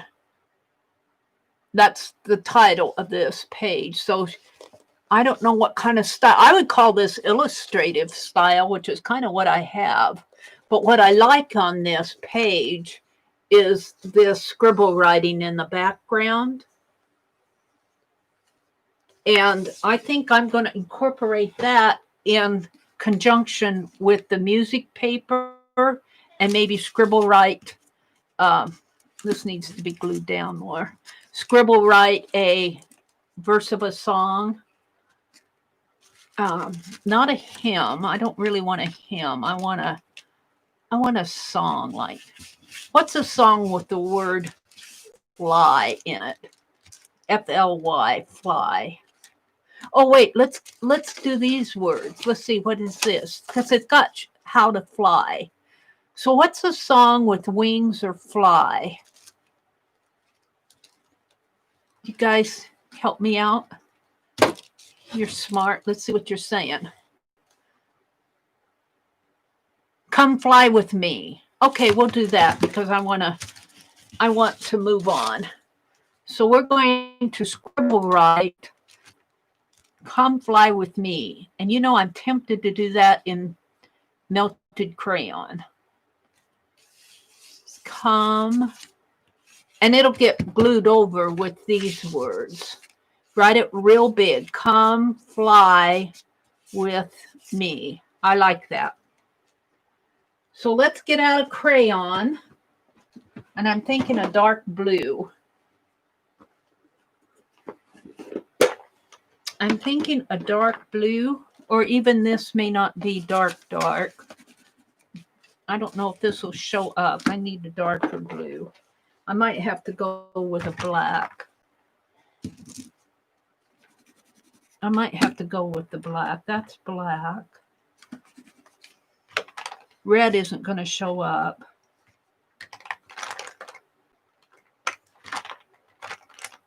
I had a pretty violet. That's a darker blue than this one. That's the black. I had a pretty violet color.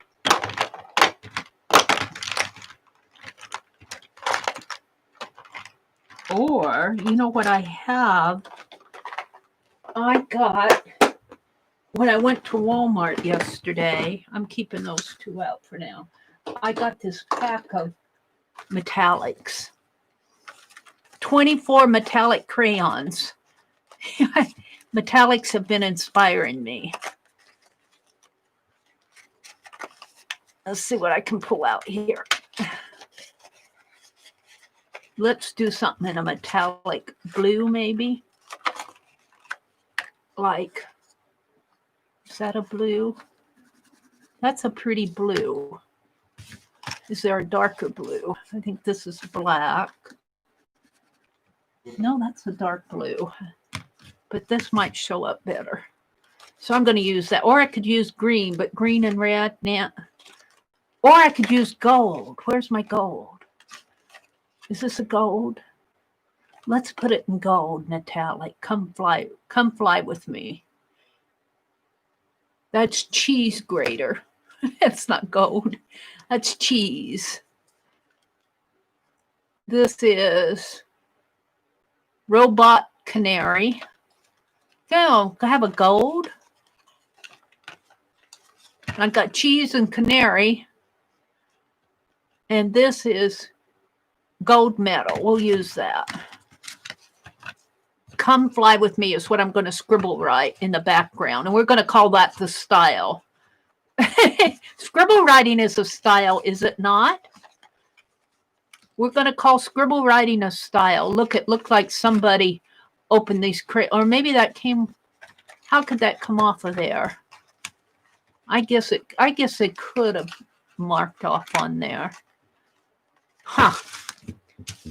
I get suspicious when I buy stuff like this. Somebody opened it and experimented with it. All right. So we're going to write "Come Fly With Me" and scribble write it in gold crayon. But I'm going to...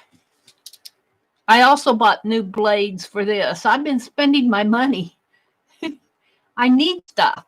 I needed blades for this. Arlene, bless her heart, sent me some X-Acto blades. I needed those too.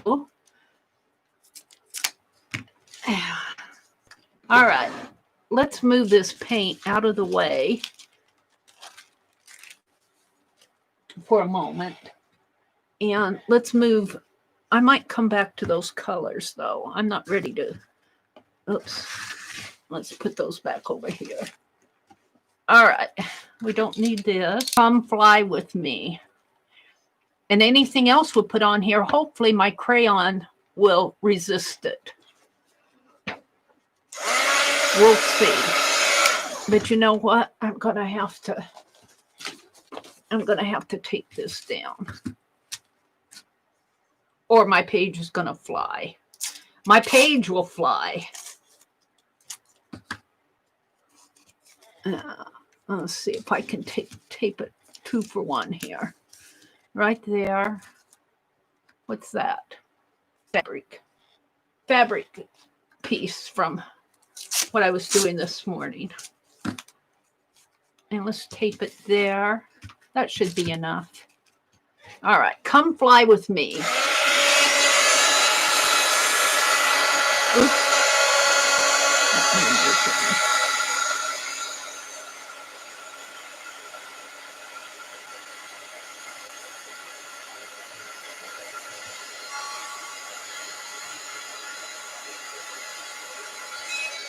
It's not holding. Come on. I'm going to have to tape it better. I'm hoping this will show up.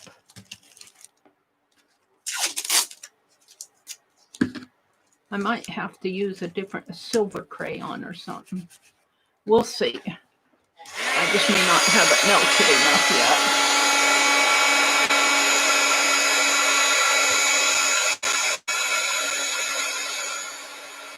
We know what it says. That's all that's important. It's not showing up very well. Let's get out another crayon. Make it. Is that black?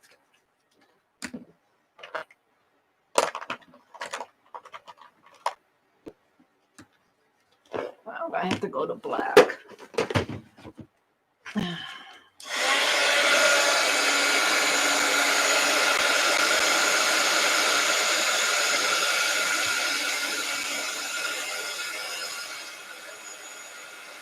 And it's scribble writing, so it can be scribbly. Come Fly With Me. That's all we need to do. Now let's put some gold in there.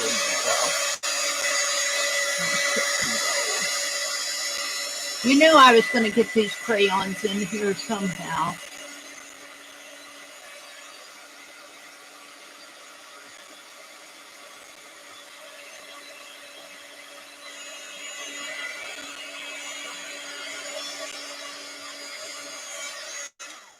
And let's see, I'm going to maybe I'll put these pens in gold here.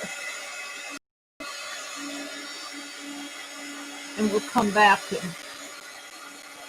and detail them there. I kind of like that.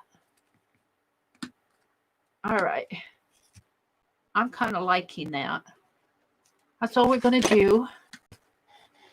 This is a gold metallic. So the gold metallic sparkles, and those hands will be sparkly in there. I'm going to put this one back in the box.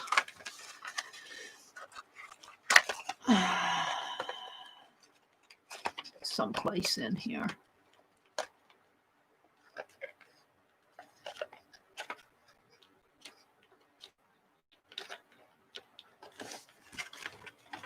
Well, I got it out of the box. It should fit back in there. There it goes. All right, come fly with me. Now we need to emphasize her a little more too, but let's move on. Let's put this back. I have to stop and put things away. All right, so now we've done the style. No, that was the pattern we did. So the pattern, was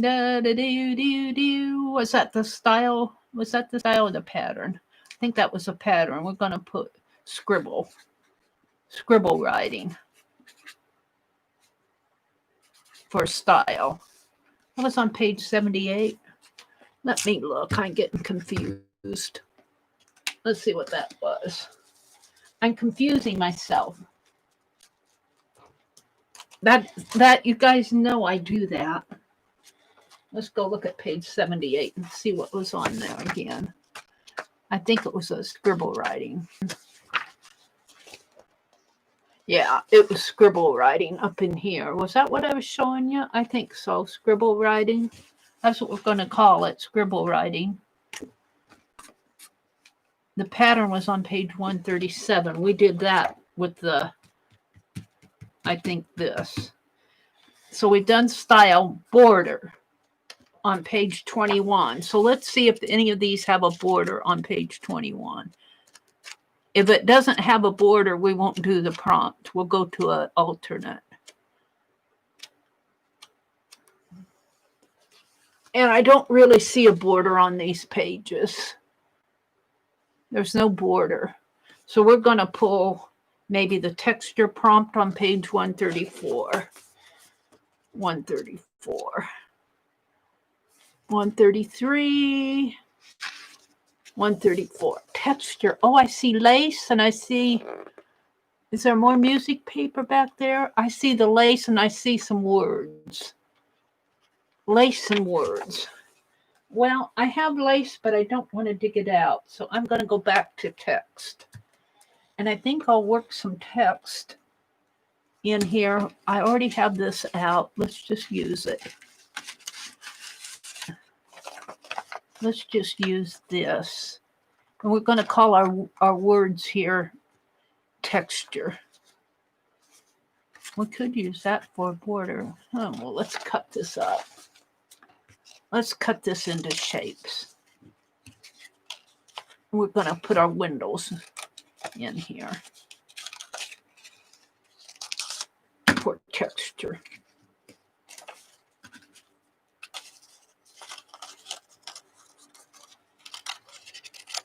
And again, I'm doing this kind of fast.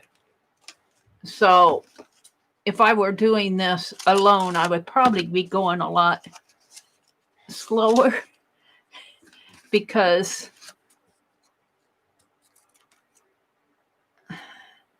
I would want to sit here and make all of these little shapes in here. And let's see, that kind of goes back with that.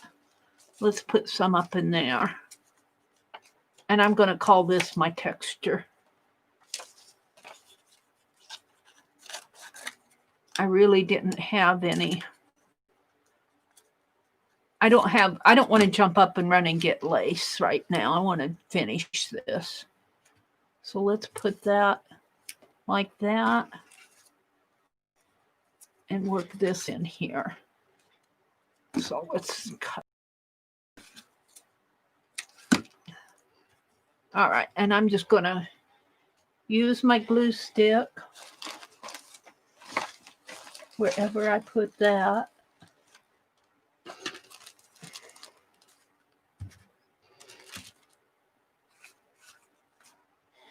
I'm just, believe it or not, here's my glue stick.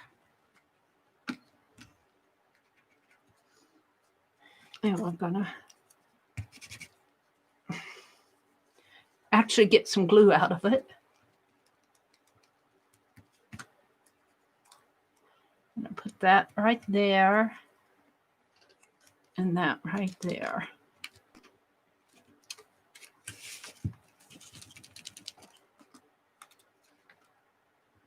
That one there.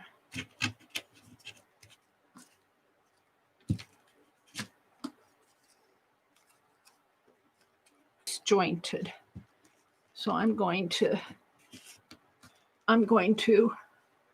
tie it all together eventually here. Let's get rid of these again. I still see some goodies in there. All right, so that was border space. So I used texture as a prompt, so there was no border, so I did an alternate here, and I used texture. So now I'm on the last prompt, and it is space. And what I did for space was I picked a quadrant, and I think I picked number 4. I'm going to say I picked number 4. So I'm going to go to page 19 in my magazine that I'm using. So what I'm doing is I'm actually inspiring this page out of different elements in here. So let's go to page 19. Oh, and so half here and then half there. Now, if I use the lower right, 1, 2, 3, 4, I get just a little bit of her and a bunch of text. So I could use more text on here, maybe in here on her dress, but I don't know if I want to. Or I could use some of this yellow in there. So when I say space, I mean to go onto the space of the lower right-hand quadrant is what I mean with space. In this particular instance, space could be anything, but in this instance, I divided that page up into quadrants. And I think I'm going to use some of that, more of that yellow in here someplace on my page. Maybe, well, let's see what I have here. Yeah, let's cut this off.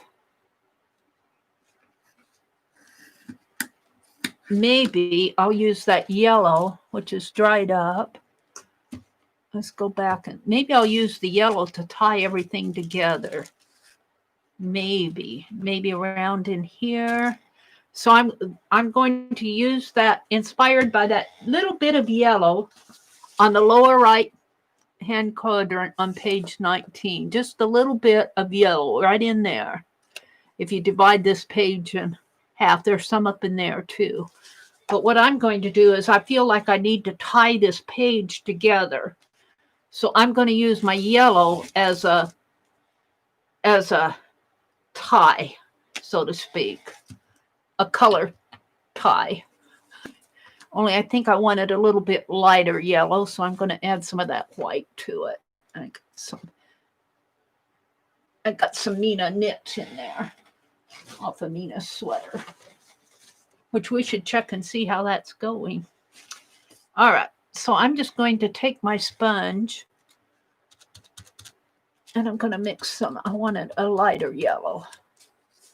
And we're just going to, I'm calling it a visual tie, a color tie, tying the page together. And I'm just going to come and I don't want to get too much in there. Maybe in here. Maybe some of these dresses together in there.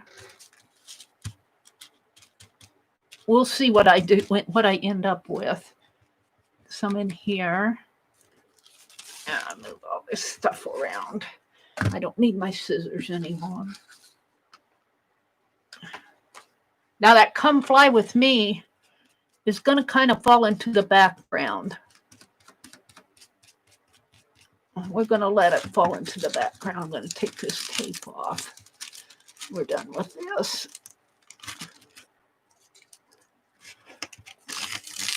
I need it to move around a little more.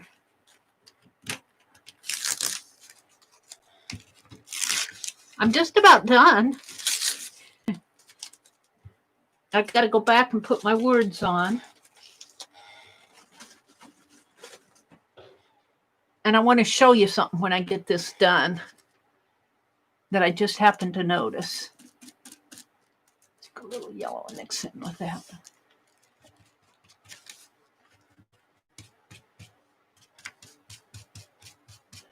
I want this all to kind of fall into the background and kind of tie this color to tie everything together. That's where I think I'm going with it.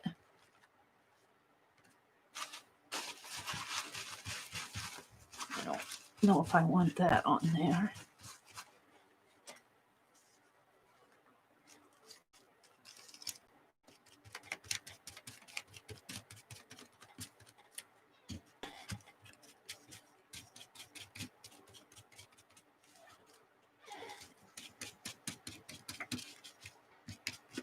I'm actually lightening up that entire page.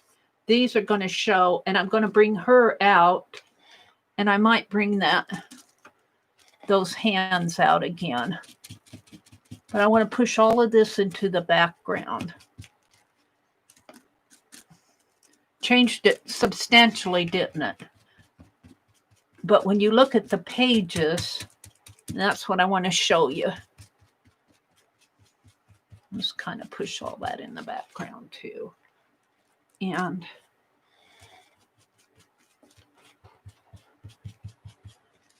my paint's getting dry. I guess that means I'm about done here.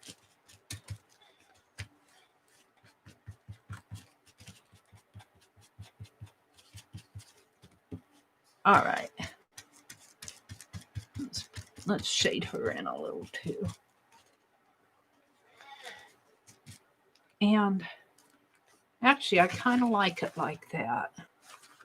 What's this? Let's just tear that. And actually, this could go on. But I wanted it to be a style of stained glass. So let's go back in. Let's go back in and put in my window here. Right here. And let's just bring it down over everything. Like that. And let's kind of outline her. She's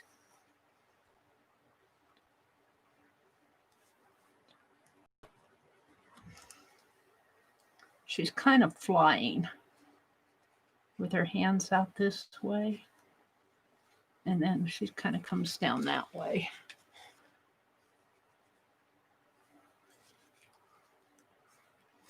It's kind of the shape. You can't tell that that's a human.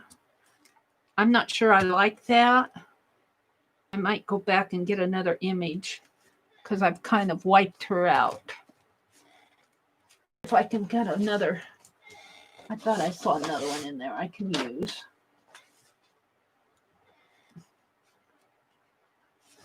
Oh, look, she's kind of flying. It's the same lady.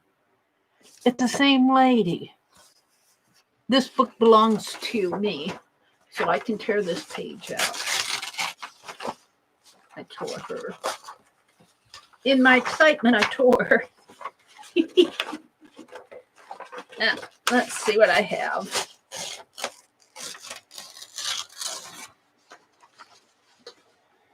But she's torn in the right spot.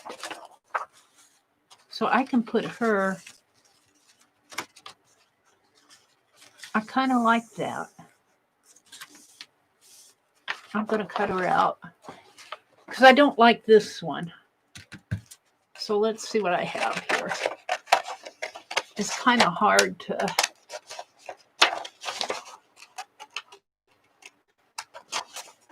It's all this fussy cutting here that I messed up on.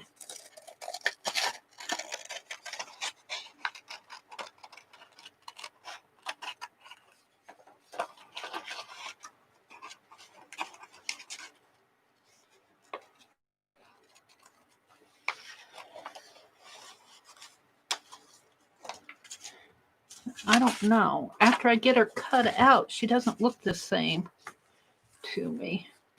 And I've covered up these ladies. I don't know if I like it after I tore it out. Let's go look at another one. I like her, but I don't. I need something more vivid that shows up more.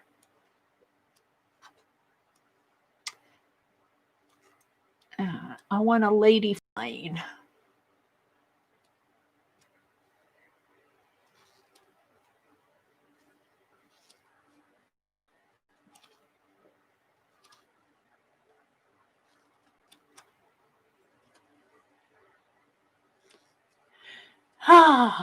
There's got to be another one in here. Boots, watering can, flower.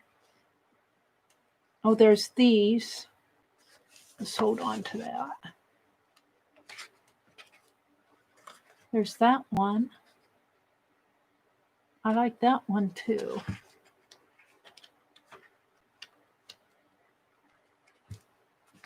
What's this? No.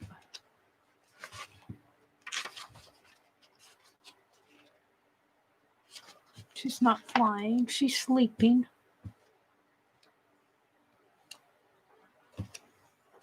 Well, if I were doing this, oh, here, we'll do this one. This one's perfect. What's on the back?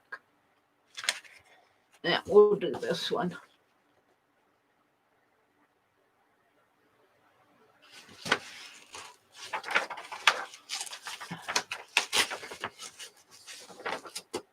And it's hard to get these torn out. Okay, I'm going to do her. Come fly with me. She's absolutely giddy.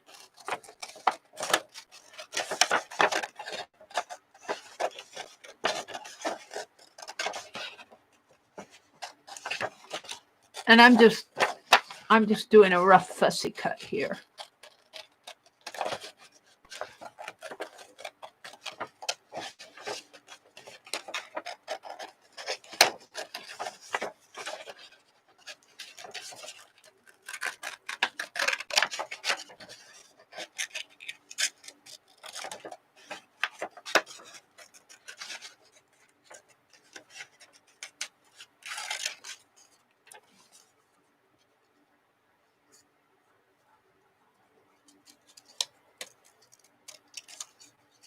This might be all I get done tonight. I wanted to do a list tonight. We're going to check Mina's. Now, let's go after my glue stick again.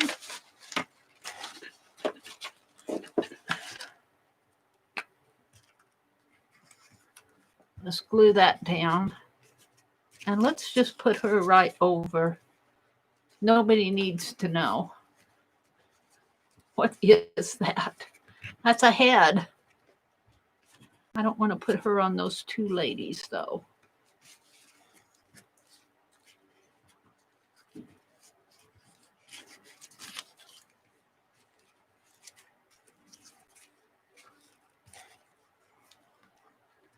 Let's, I got to fix this with some paint. Yellow and a little white. We're going to push that into the background. I liked it until the very end. And it's kind of not where I want to go. So let's get rid of it.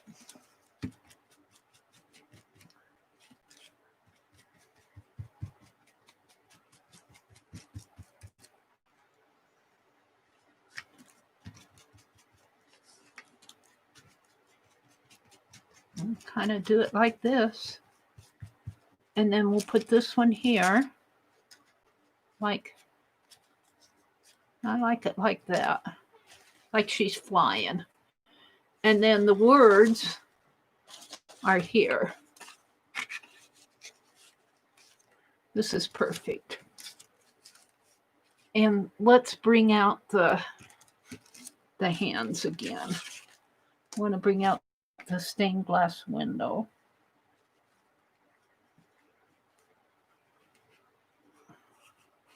So this is the stained glass in here. And there's a hand here.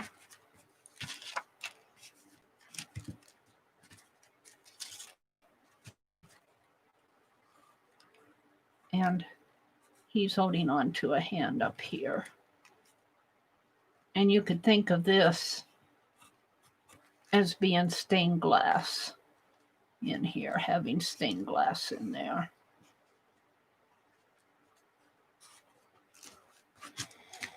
And then this kind of comes up and there's some more stained glass shapes here. Oh, what am I doing? Some more stained glass shapes in here. And the Come Fly With Me, we know that's in the background. There's just some portion of it in there. And we got the dress shapes here, the dress patterns, and the two ladies from the three ladies. These are the three ladies here. That one, that one, that one. The colors are reds, yellows. And these are the rectangular shapes. I'm kind of going over my prompts here. Let's glue these down and we'll put this right in there. Right side up. Right there. She learned to fly. Put that on first. I'm about done. There's no border to this page. I might go ahead and put one there anyway. And here again, I'm going to use glue stick. I probably wouldn't. I don't really care to use glue sticks on this type of. I like glue stick for other things, but I'm not sure it's going to stick so good on here. But we'll see.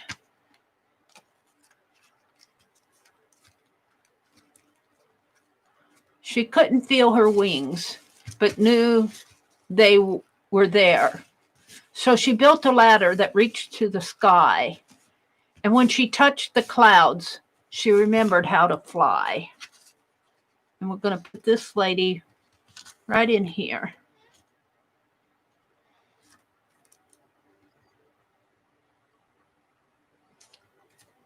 And let's go ahead.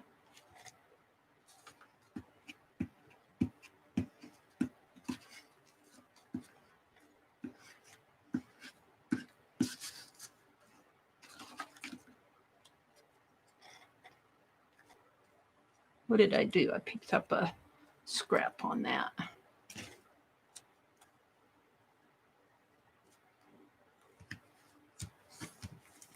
So you could think of this as being the ladder.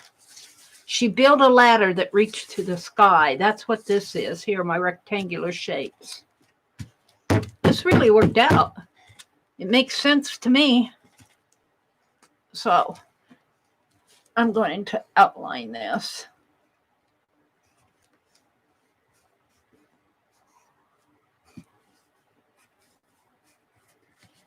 And the Come Fly With Me, that's in the background. That's the scribble writing in the background. We know it's there, but it, like a lot of things on your Pick 10s and prompt games, they get covered up. And here's this hand in here. That's really, I almost want to emphasize that a little bit more. I almost want to use my paint. I put that in gold, but I almost want to go back to my red paint and kind of bring those hands out a little. Where's my red paint? Because that's a part of this page, those hands. It's kind of like reaching a young child holding on to a adult hand, how to fly. She remembered how to fly. I kind of want to emphasize, oh, that's paintbrush. That's not good. Let's get a different one. I use that one's not going to work. My little paintbrushes are over here, and they keep hiding behind my big paintbrushes. I have them in separate containers, but they still hide.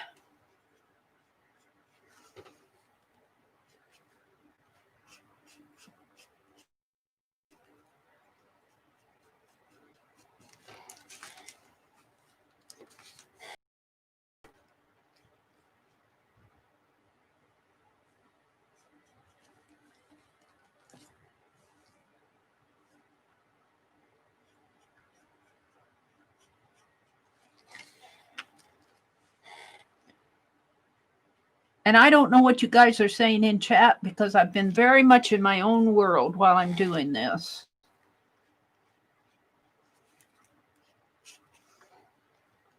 Very much in my own world. Sorry about that. That's what art does for you. It pulls you away from everything. Now, I don't want to touch all of this up in there. I like it. I like just... I like that stained glass window the way it is. I like the hands the way they are. But what I wanted to show you in here, I'm going to fold this paint up because I should keep it, but I'm not. I'm going to throw it away because I need to. Let's put my sponge over there. Clean out my brush the best I can. Yeah, it's still not clean. There. Throw these away. Throw that away. Put my scissors away. Don't you just love it when I clean up in front of you? Let's see. Glue goes up here. Black and white goes down there. Come on. One more. And then this kind of goes in the current. I'll call that current. All right. Put my scraps off. Oh, there's more paint. The glue sticks there. Scraps in there. Paint goes over here in the red tray. All right. So here's my prompts. Let's look at this page. My theme was stained glass window. So there's my stained glass window. The colors were yellow, red, rust, and blue. So I got the yellow and the reds. The rust kind of felt, well, I guess you could call this area in here rust between the latter. The technique was whimsical doodle. So I guess you could call some of this doodles in here. This hand's kind of whimsical doodle. The shape was a series of rectangles. That's what this is. That came from Loretta. And I love how this looks like a ladder, and it kind of goes with the quilt. The quote says, "So she built a ladder that reached to the sky." And look, it looks like she's flying off the ladder. That just happened. The elements were hands, so I used those. The images were these round hole images there. You can kind of see them in the background, and you can kind of, if you look at it close, you can kind of see them behind those dresses. I did not do doodles. I did a wild card, and I did collage these ladies on with this was a wild card collage. The words was this quote from Atticus there. The media was paint and music paper. Well, you can see my paint's all over the place. I didn't have music paper handy, so I used some text paper. You can kind of see it here on these shapes, but it's also behind everything. My patterns were scribble writing, and that was the Come Fly With Me, and that kind of got wiped out, but it's back there. Oh no, that was the style. The style was, I'm sorry, the style was scribble writing. The patterns were these dresses. Those were my patterns. The border, there was no border, so I used an alternate for texture, and I cut these shapes out of paper and glued them on for texture. Kind of makes a block texture of the window. And the space was my lower right-hand quadrant, and I pulled that color yellow out again and pushed everything that I had into the background to tie this page together. So there is my yummy page, my yum page, your unique mixed up media, no, your unique mixed up magazine. But what I want to really show you, and of course it fell. Let me get it out. It fell behind me here. Everything I want falls. Let me reach. Well, that's my Bella Grace magazine. What I really wanted to show you, I have to find the magazine, was look at this page here. Look at this. Look at we started with that stained glass page. Well, let's look at some of these. On page 48. As you look through this magazine, you will see a lot of yellows. See, look at the yellows on there. This is page 52. Well, of course, this is the stained glass. It's not yellow. But the cover of this magazine is yellow. It almost looks like it fits within the yellow. Here, this page is yellow. This page is yellow. A lot of yellow ochres in here. Yellows again. Yellows and reds throughout this whole magazine. Yellows. Look at all the yellows and reds in here. These are purples. But it almost looks, you can tell from my page here that I was inspired by this magazine. Just by, look, there's a flying lady there. Doesn't that look like this shape here? That just happened. That just happened. Look, she's flying. Here she's flying here.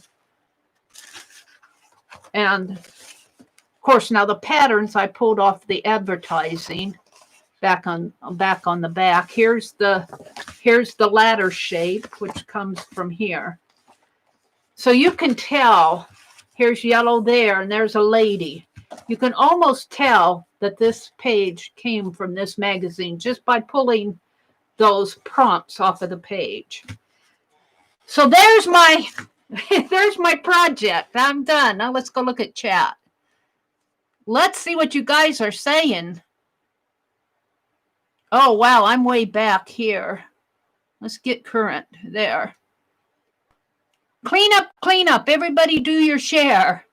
Oh, but hers didn't look like this. No, I prefer to see the mess and the cleanup. Oh, you watch a crafter do a project on a video, then you try it. And when you finish, your craft room looks like a train wreck. And you think, hers didn't look like this. That's true. But, you know, if you listen to Barb Owen, I've heard her say several times, my room is a mess now. After I stream, my room is a mess. I've heard Barb say that several times. Barb Owen. You're a good example for us cleaning up. Hi, Melinda Lewis. Melinda Lewis says, oh, shoot, I'll have to watch the recording later. So I got inspired. I hope that it's okay to show what I did out of this magazine. I didn't read anything. I just pulled elements off the page and incorporated them in mine. And that's what you should do when you get a magazine like this, is get inspired. Dee Dee will say that several times. In fact, she says, Dee Dee Williams, lady out there who always inspires me, Dee Dee, and take notes. And when something inspires you, like this stained glass image here, write it down. Write down what, or write it in the margin, or put a star there, or say oh, or something, or try this, or whatever inspires you. Dee Dee will say to take notes, because if you don't, you'll forget. You're likely to forget unless you are really inspired by it. Some it might be a tip. What I like about these Somerset magazines is on these articles, they'll leave tips. Like, here's a tip off of a one-page. This is not a zine. It's a one-page mini book, but it's not a zine. Organize your materials into categories which only have to make sense to you. I have a drawer called Ocean because I have and use a lot of ocean-themed pictures and supplies. Well, I have a box called Lace. I have all my lace in that 800 flowers box that you gave me. But see, there's a tip. And I might go, oh, I might need to organize all my people faces. Or maybe I'm doing older people. I wanted to do older people for my 29 faces, and I've only got 2 done. But that's an example of what I could use to write down that tip. Let's see, what else are you guys saying? When did the streams start? Melinda says. The stream started I start streaming on Friday nights at 7:30 Central. But on Sunday nights, I start at 6 p.m. Central. And then on Tuesday and Thursday mornings, my schedule is in the description box if you scroll down. But on Tuesday and Thursday mornings, I stream at 4:30 in the morning to about 9:30 Central. And then on Monday, Wednesday, and Friday, I do impromptu, which means I may or may not stream early in the morning. Sometimes I do, and if I don't, I try to post on my community board. And welcome, Melinda Lewis, if you're listening. Just a note to do a list. When the shaky wears off, I will start an art page. Totally changed, Meri. Wow. I just sat down at the desk and pulled the keyboard to me. It's rest time. Branson says, I know what you mean, Arlene. We're in finishing stages at home of Reynolds, and I can't find anything either. Yeah. They told Arlene to slow down and take a break. I hope she did. There's Holly Dalton. Hi, Holly. Janet was here. She probably went to bed by now. It's almost 11. Well, it's about a quarter till. Almost a quarter till. Joy, Cheryl's laughing at me for some reason. Riri had to go to bed.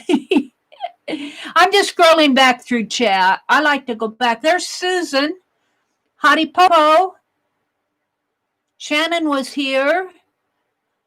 Oh, don't forget, Shannon Green does is on Rosemary Morris's channel at 1 p.m. tomorrow. We'll give her another shout out. She's having an auction. Shannon Green is auctioning off some of her stuff. And if you're fortunate to win something, why do birds suddenly appear every time you are near? See you tomorrow, Shannon, Susan says. That auction will be fun to watch. Even if you don't win anything in the auction, it'll be fun to watch because those gals will make it fun. All right, let's go down to the bottom. Melinda says, I need to write down these schedules, but I won't see you all at 4:30 a.m. Melinda, it's the early birds. There's a group of early birds who come in, and it's amazing. I get real early in the morning. I get from 10 to 16 people coming in. And then as the morning wears on, I'll get 34 people up around in there. Around 8:30, 9 o'clock, the room fills up. So, but I stream early in the morning for a couple of different reasons. For one reason, it it doesn't conflict a lot with a lot of other people in the States here for the same reason that you don't watch it. Everybody's sleeping, except for us people who don't sleep. But another reason is it gives everybody else a chance. Not everybody, but it gives more people the chance to stream during the prime time hours, during the daytime hours. I don't generally stream during prime time hours. I stream at night, in the evening, or early in the morning. So I kind of leave those hours free for other people to stream. That's my feeling. But on Sunday night, I guess you could kind of call Sunday night a prime time because more people are likely to watch on a. And when I very first started streaming, I was streaming on Friday nights, and I didn't think anybody'd come because I thought everybody would be going to basketball games or, family outings on a Friday night, the start of the weekend. I didn't think Friday night was a good night to start a stream, but evidently I've been streaming on Friday nights for 3 or 4 years now. I think I started in 2016 streaming. My channel started in 2013. But I started streaming, I think, in the summer of 2016.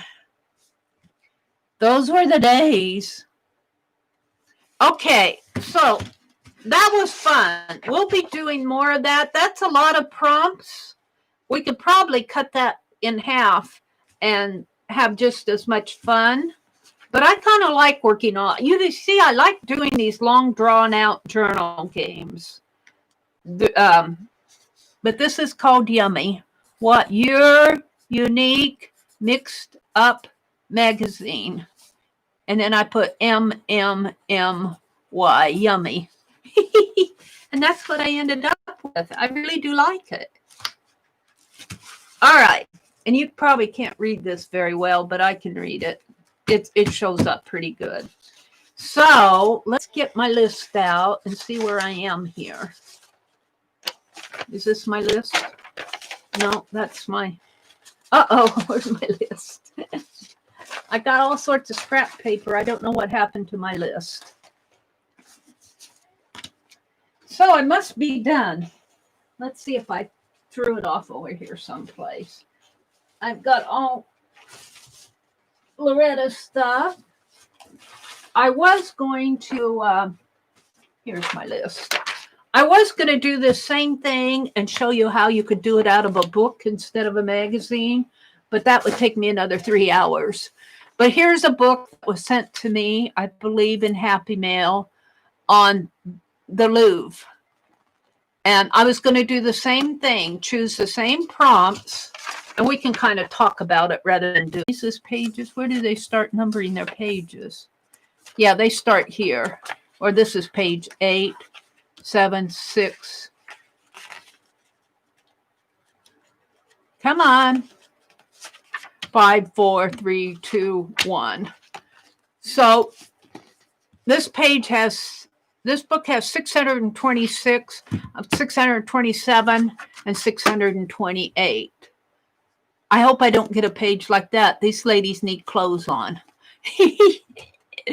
I would paint them with clothes on. If they want to be in my art journal, they have to get dressed.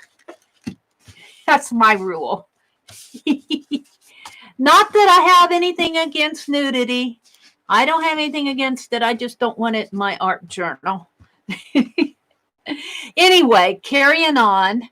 You pick the number of pages, 628. You figure out what you want to do. Maybe I'd do a postcard. So I'll take and I'll go each one of these shapes. I'll go put in on my random org, or you could ask people to give you a number between 601 and 628 and write it down. And you get your numbers. And then you go to that page out here. Let's say it's page 48 here, and we're going to take the theme off of page 48. So let's look and see. But what I want to say is pick a book that has a lot of images and a lot of color. And this one does. You don't want to pick a dictionary or an atlas. unless you're Atlas and dictionary. If it's a Pictionary, maybe a children's dictionary might work. But an encyclopedia would work if it's got colored pictures in it. But let's go to page 48 here. That's 43, 45, 47, 48. So a theme is Napoleon's art thefts. Oh, man, that would make a nice story. Art theft is as old as art itself. Even 3,000 years ago, important monuments were carried off as trophies from Mesopotamia to the Susa Mountains in Persia. Works of art have always been a part of, and you could do a page off of that. So your theme is going to be art theft. Wow, that would be fun. Okay, then you're going to go to color. Color would be on page 131. So we're doing a theme of art theft. And we're going to go pick color on page 131. Well, of course, we're only going to use the first 148 pages here, but you get the idea. 131 would be, your colors would be, oh, look, maybe some yellow ochre in there. So you're going to have a limited color palette, which is good too. With an art, only you're pulling it out of your book instead of your magazine. So, and I was thinking my doodles and my elements and my shapes could be the same. I might change that and put a collage in here instead of I'll combine these. I'll put elements / images as one prompt and collage as the second prompt. So this is the first time I've done this game. So I can see the more you do it, the more you get, you learn what needs to be done. So let's check this off my list.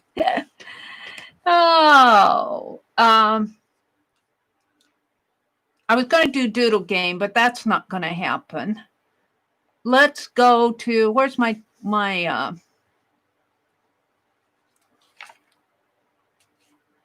here. So we've done this one, and this one. Let's go look at that little sweater of Mina's. Where did I put it? Over here. Let's see how this is doing. Mina's little sweater. It's still kind of wet. But I think it's gonna, we might not be able to check on this until tomorrow because it's still wet in there, but it is sticking, and I think it's holding the raveling. So it's still wet on the bottom, so we'll check it. I think it's going to work, Mina. I do think it's going to work. We'll cut it out tomorrow. I'm going to let it dry thoroughly. I wanted to do a stencil, and it's going to be an easy one. And Arlene, bless her heart, she sent me some blades for my X-Acto knife. And I'm going to make that stencil out of this. And I'd already cut this up for stencil for other things. Let's see. So let's finish cutting this. We're going to make, I think I'm going to do the big one. And this is not going to take long. What I'm going to do, it isn't like I'm going to be cutting this forever because the shapes aren't that hard to do. Let's pull that off. And so if you want to do a stencil, you want to get a nice plastic, is what I like here, because it's nice and strong. I got some report covers thinking that they were going to be as strong as this, but they weren't.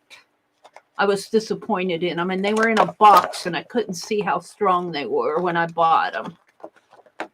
So I'll probably use them for something else. But you can get this stuff pretty easy at your office supply stores and everything. You can also buy it on a roll, but I don't like stuff on a roll because it rolls up on you. There. So my stencil's going to be this big. And I'll keep this for something else. We'll throw these away. And I need a cutting mat, which I just happen to have right here. We don't need this wax paper anymore. I'm going to throw that away. All right, and this is going to be a pretty simple stencil. It's not going to be hard to do this, she says. I guess I'll put it back over here. I like it better with them. And I need my X-Acto knife with the new blade in it. Right here. Thanks to Arlene. She sent me 50 new blades. Bless your heart, Arlene. Thank you so much for those. So what I want to do, and I saw this out, I don't know, some stencil out there somebody had, but I thought I can do that. But I'll do my own style. I won't do exactly what theirs are. And it's going to be teardrops. And you guys might have seen that before too. But I'm going to make mine fairly large. And they're just going to be drop shapes like that. Meri, did you check your mail today? Yes, I did. I got a letter, but why? Were you sending something else? Okay, now I'm going to get a little bit larger here. And maybe some smaller ones in here. You guys, my brother cannot, he just goes, you got something else in the mail today. And I've started ordering some stuff off of Amazon. So he sees all that and he thinks it's Happy Mail. I let him think it sometimes, but I did tell him today, oh, I know what I got today. I ordered one of those Krylon gold pins. I ordered one of those and it came today. That was Happy Mail from me to me. So this is just basically going to be teardrop shapes. And I'm not doing much to them other than making drops. And I will tell you that I saw a teardrop stencil, but I'm not copying it. If they think I'm copying it, well, then I've done a pretty good job of it. You sent it last Saturday. Well, I'm still waiting on tags from Beth Schuler too. So the mail is, gosh, Arlene, was it an envelope?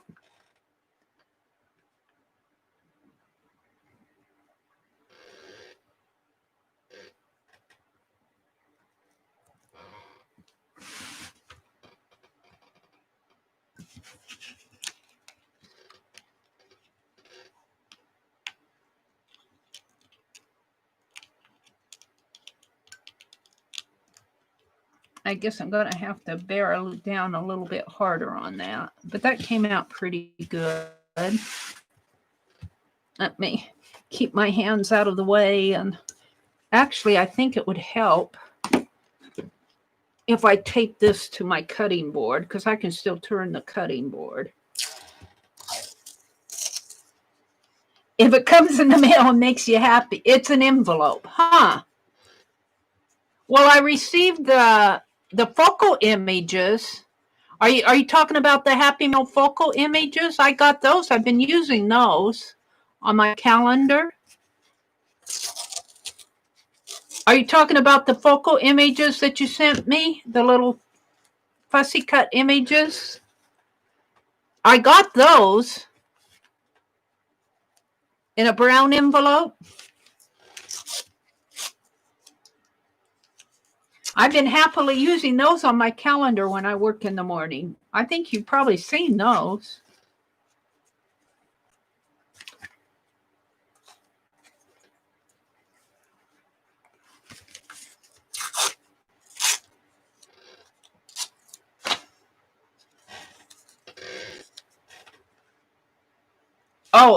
Oh, you sent a second one, huh? Wow. Well, that was nice of you. It hasn't come yet. It'll probably come.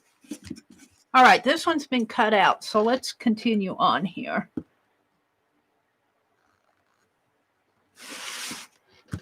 And I can turn this whole mat.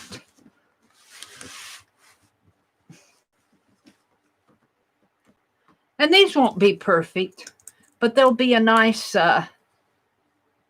nice for background images.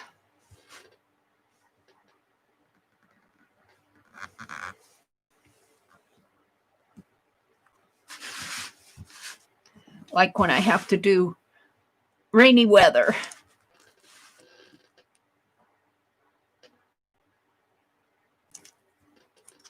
Or teardrops.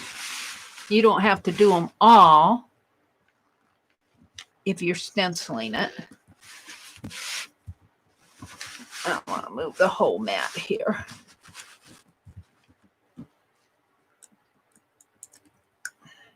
And you know who cuts really nice stencil is with an X-Acto knife is that Janet Young. I was watching her one day and I'm going, oh my goodness. Did I not get that? I must not have got it here. Oh, it slipped under. There, well, it's cut.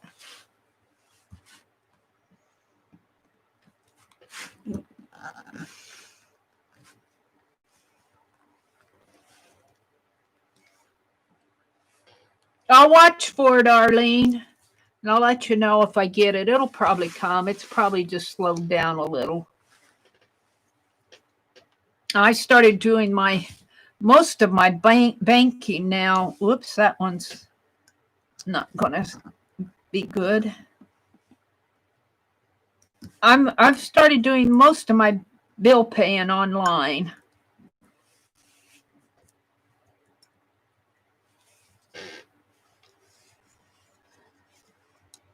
Maybe I shouldn't say that in my stream, but oh well. Maybe the mail person liked it. Yeah, those mail people, they do like things. My check that I sent that got lost in the mail took a month to arrive, and I was afraid somebody had opened it up, so I stopped payment on it, but it finally arrived a month afterwards to its destination.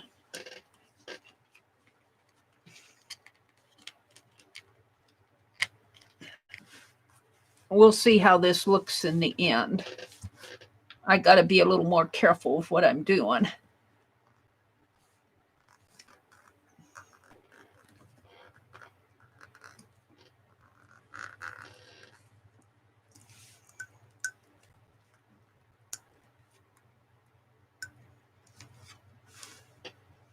I can't see it very well.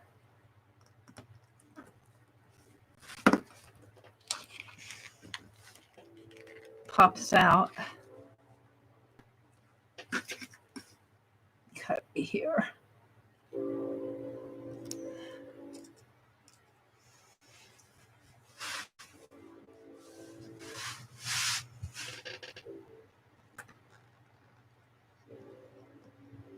I swear I hear music.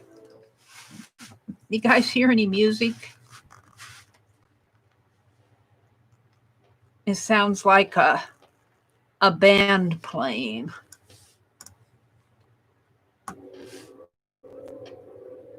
I hear the train, but that's not the music.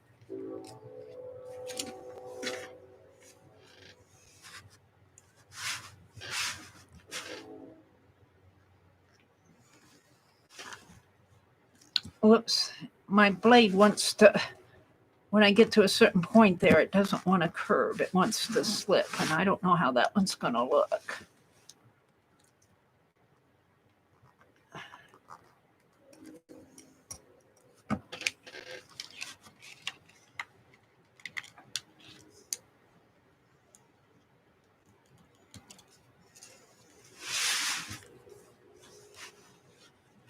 Now I got one in here to do.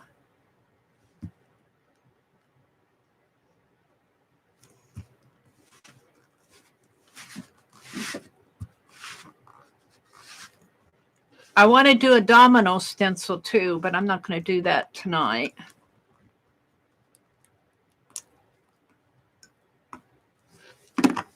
No, it works better if I can reach in and poke it out. Whoops, there it went. Okay, I got that one, that one, that one, that one, those three. Let's do this one. Does anyone in this chat in the States want some atlas pages? Angie, how are you doing? Doing okay. Hi, Angie. I'm working on my collage art journal. I'm watching tonight. Cool. There's Jersey. I want to work on this one. Hi, Jersey. I was going to do a list tonight of Think October, but I got so involved in doing that, I didn't get it done. So maybe next week, you guys can think of prompts for Think October. If you want to leave it in a comment, that would be okay, but we might do a list next Friday night, because October won't be yet. Oops. There we go. This is holding on to it.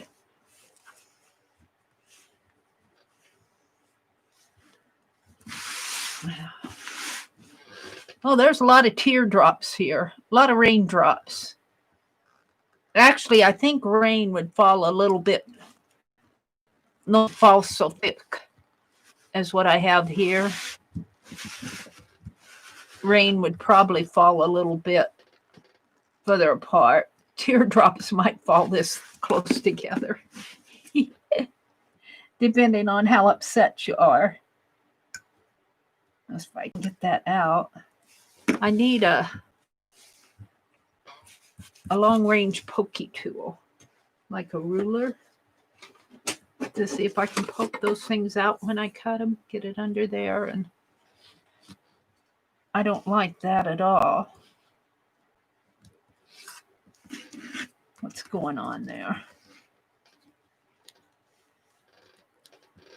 There.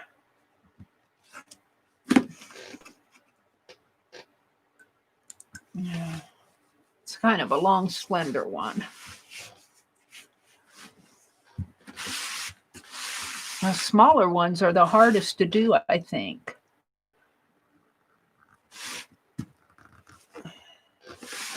If you've ever watched Janet Young cut a stencil, it just amazes me because she cuts these alphabets. And I just go, wow.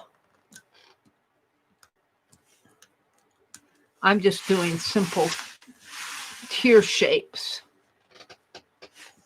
That one's getting pretty close to the top. May not do all of those.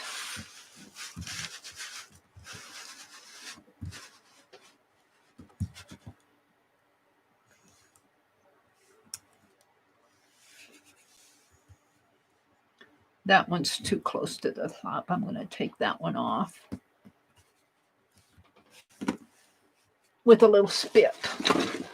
Let's put some hand sanitizer on my. These are too close to the top.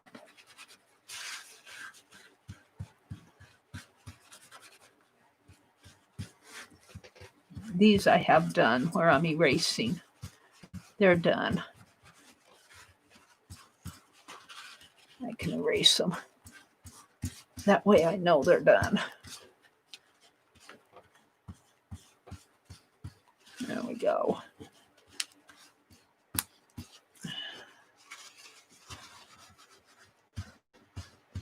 There. That one's done. This has a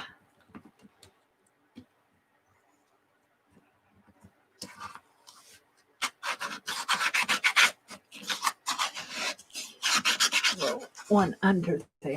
Alrighty.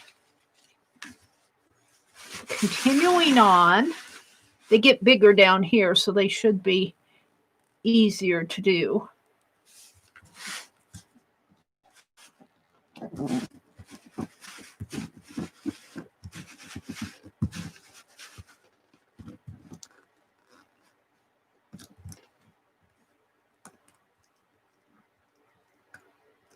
They aren't that easy to pick out of there, though.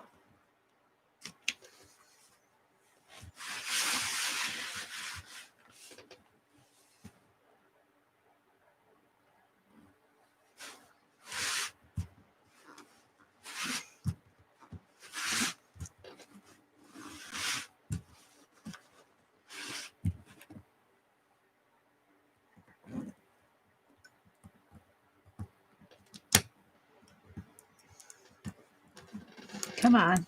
There it goes.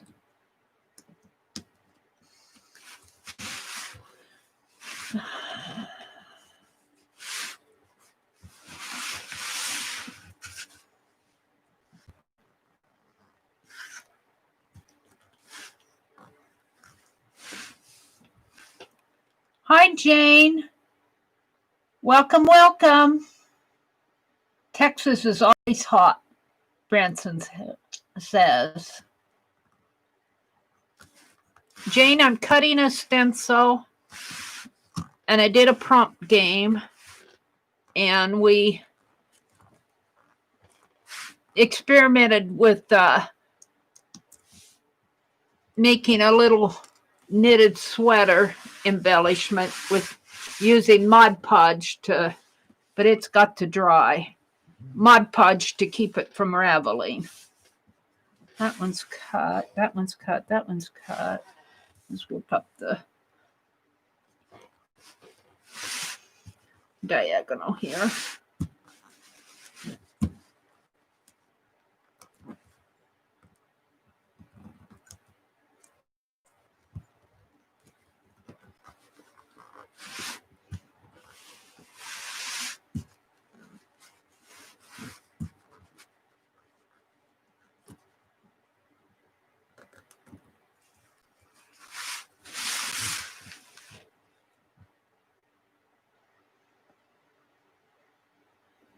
Are they coming for the leaves?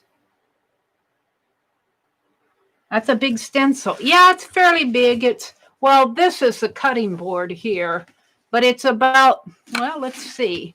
It is, but the shapes are simple, so that helps. It's 12 by, well, from this end to this end is 9 by 12. But it'll make a nice background stencil when we're doing dirty dozens and I'm working on a large page. I won't have to move my stencil as much. That's primarily what I use stencils for, is usually when I do a dirty dozen or an art prompt page. Like I used a stencil tonight on the art prompt. Yeah. Where's my, they're both in here. Let's get my palette nice out of there. Where's the other one? Is it in there too? No, I don't know what happened to my other one. It's probably dirty yet. Well, not too bad.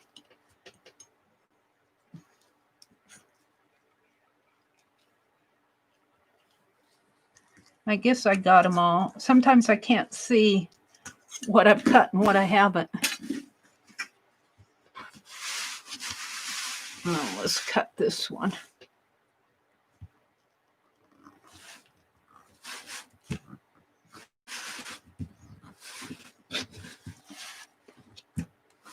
I could see better if I would have painted this and then, but it's clear, so I can't see what I'm cutting. I kind of like that anyway. So my ruler. Put my paintbrush away.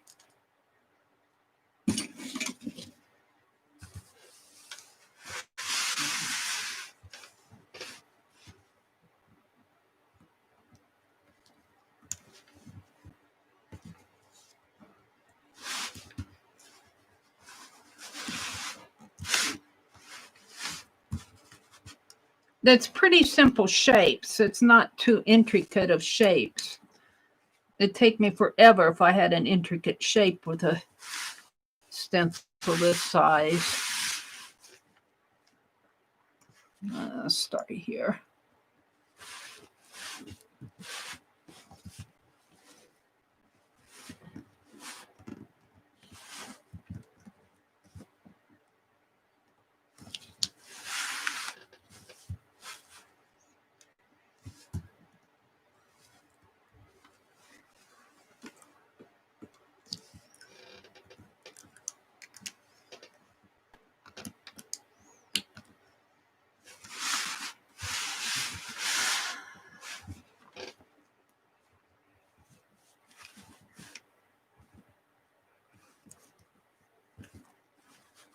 Oops. Sometimes my knife wants to slip, so keep your fingers away. Always cut away from you. Put your finger there. Keep your fingers from your other hand away as much as possible. Now it's slipping under there.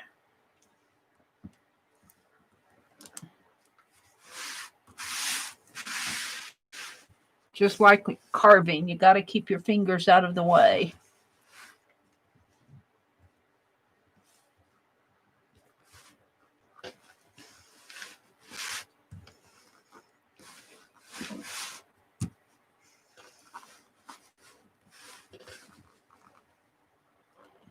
I actually think it's easier for your X-Acto knife to slip when you're cutting a stencil than when you're carving, because this stuff gets pretty slippery. You could hurt yourself both ways, but you want to keep your hands out of the way.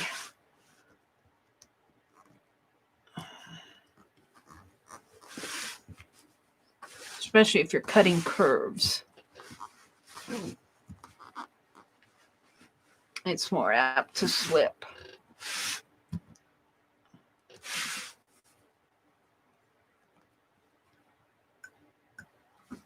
It doesn't want to come out. It's cut, but it's stubborn about coming out.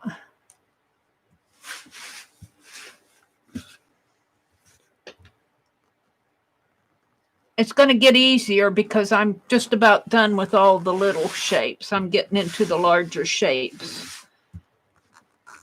I got a few more little ones here to cut. But after I get to the larger shapes, they'll cut more area. And it'll go faster. That one has to be, that's not going to show it very well.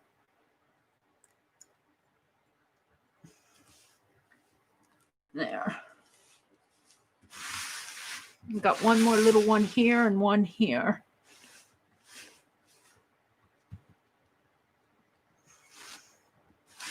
I'm doing teardrops, if you come in and wonder what I'm doing, or raindrops, droplets.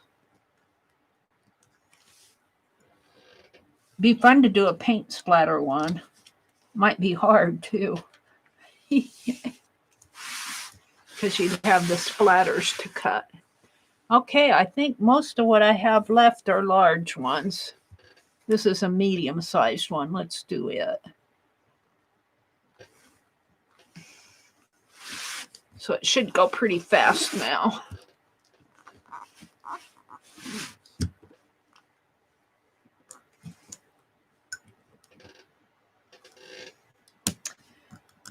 Anything. I need to get in here and clean more, organize more, bake some more zucchini bread. I got that on the list of things to do.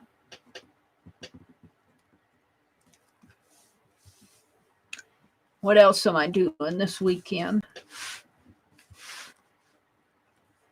Laundry. The lawn is all mowed, so I don't have to worry about that, but I probably need to get out there and take care of my plants.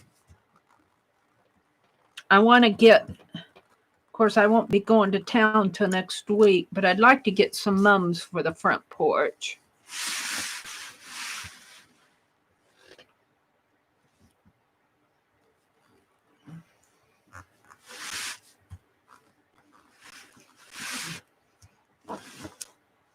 They'll probably cost me $10 or so, $11, $12 a pot. But I like to have them.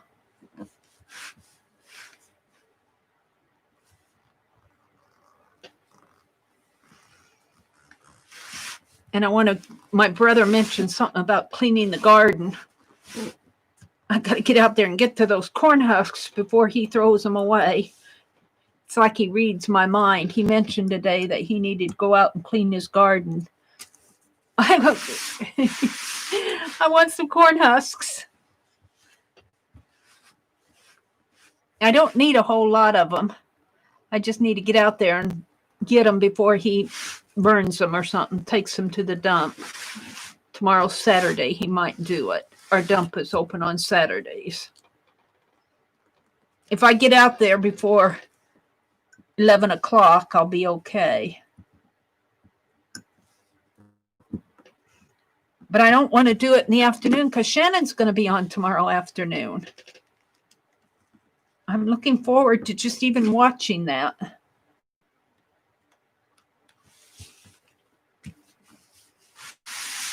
I'm getting there. Won't be long. We just got this area in here. 1, 2, 3, 4, 5, 6, 7, 8, 9, 10, 11, 12, 13.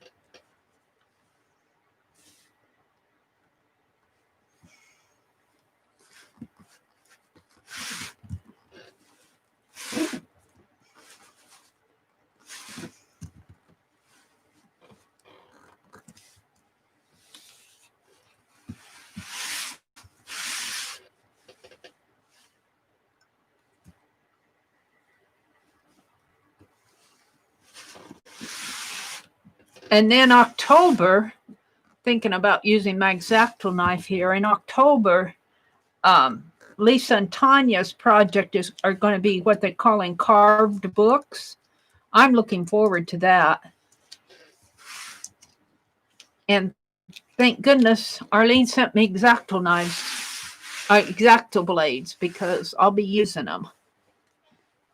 And I have done inspired by Julie Faye Found Bowser. If you haven't found her, Julie Faye Found Bowser. She does what she calls lace pages, and she'll take an X-Acto knife, and I've done this before. She'll go right into her journal itself, and on a journal page, she'll do what she calls lace pages. Beautiful work, just gorgeous work. So I've just got these left to do in here. I haven't done a lace page for a long time. I'll have to put that on my list of things I want to do again. Lace pages. That's what she calls them. But they're just art journal pages where she's cut. She calls them lace pages.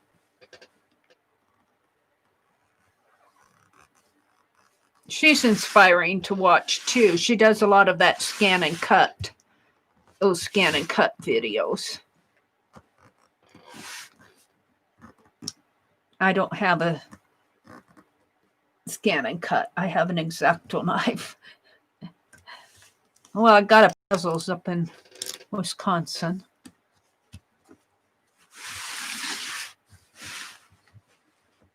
An old one.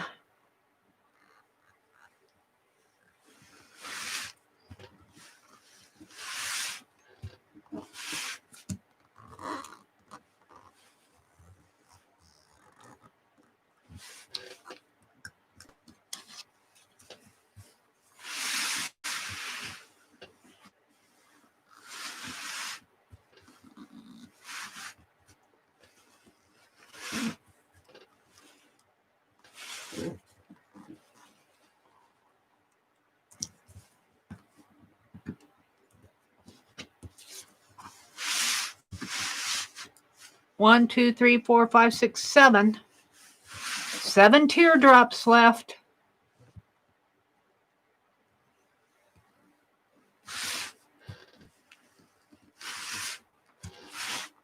Or raindrops, whatever you want to call them.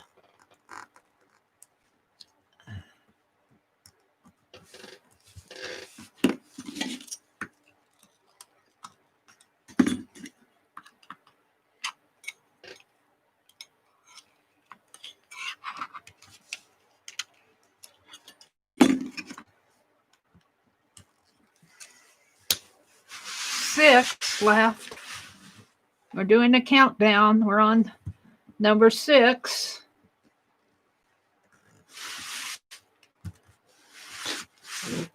I like to do that when my work gets monotonous. It makes it go faster if I count down. I'll do that when I exercise too. If I count while I'm exercising, every 10, I feel like I hit a milestone. Okay, we're on number 5. It's kind of a weird shape, but we're going to do it how I drew it. Do it how you drew it.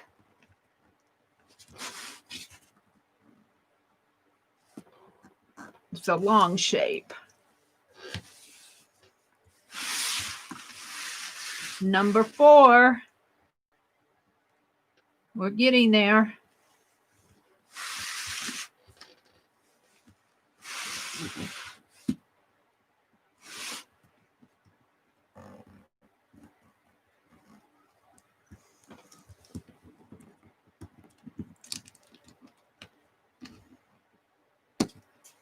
Number 3.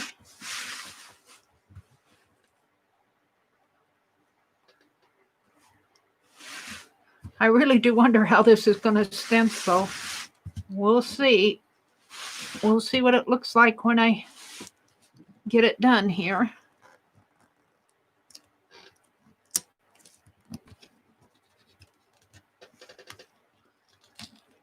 Where'd it go? Number 2.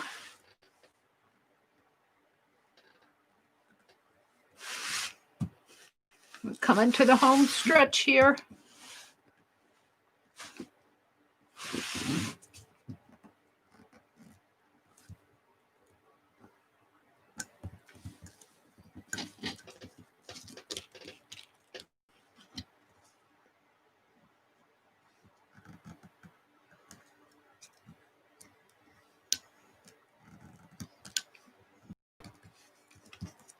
Last one. Number 1. Last one. 1/2. 2/3. And let's poke her out. Ta-da! All right, let's make sure I got them all. I can kind of tell by looking at it with the light. I think I got them all. Let's see how this thing stencils.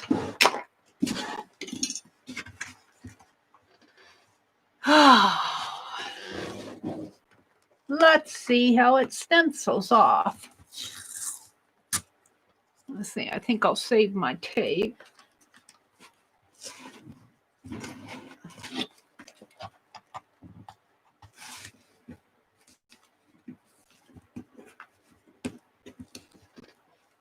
Yeah.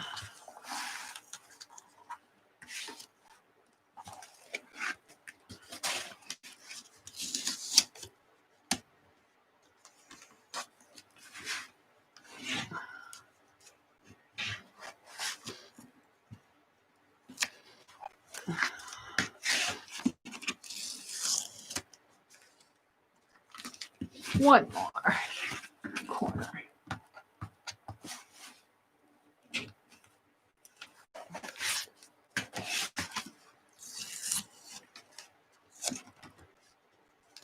And let's stencil it in my art journal, see how it works. It happens to be right down here. My poor little art journal needs a cover. Actually, these pages are all done. Well, let's go back over into... Oh, I forgot I even sketched her tonight. There's Ruth Bader Ginsburg. We did a sketch of her to commemorate her. Should I do my teardrops here? Let's do them right here.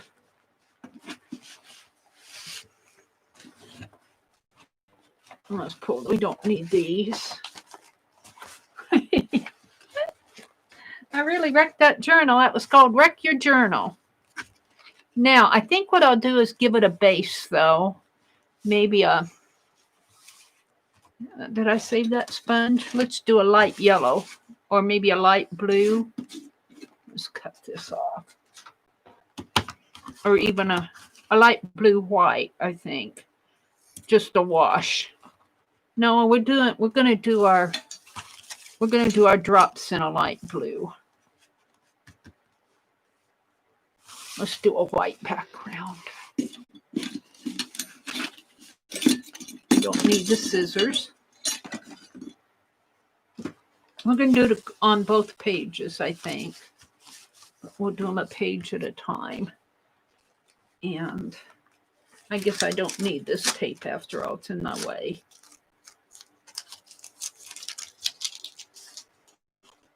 And my poor paint brushes are in the water.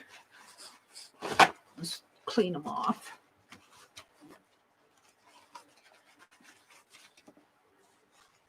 Put my palette knives away.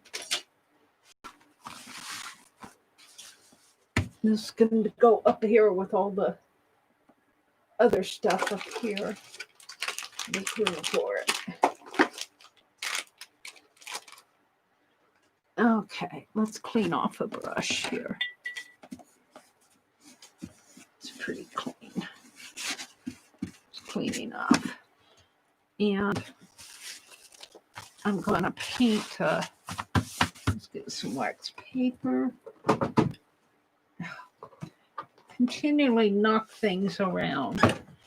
That's why I can't find things, because I knock them around and then I can't find it. I'm reaching for my, that's the freezer paper.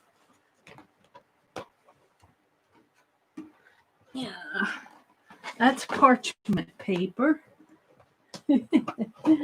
I'm looking for my wax paper. There it is.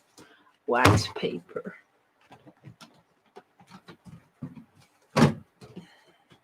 I'm trying to keep it in a certain spot on my cards so I know right where to go for it.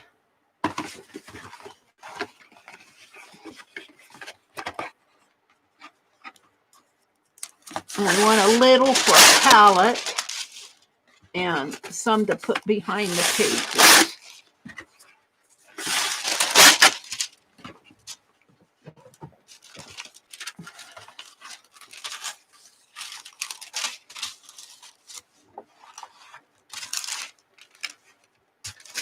Lift that up.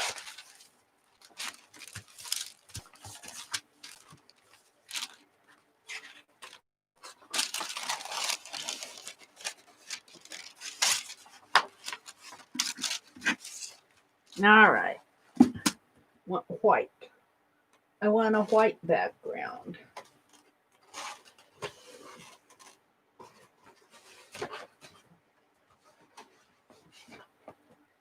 I'm going to have my brother help me move this stand just a little. Just a little. It's catching on stuff here.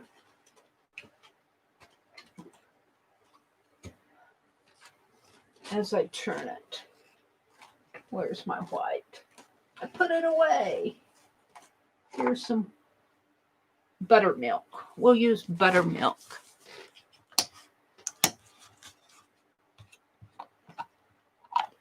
Needs to be shake a little. And some blue. Blue. That blue is almost empty.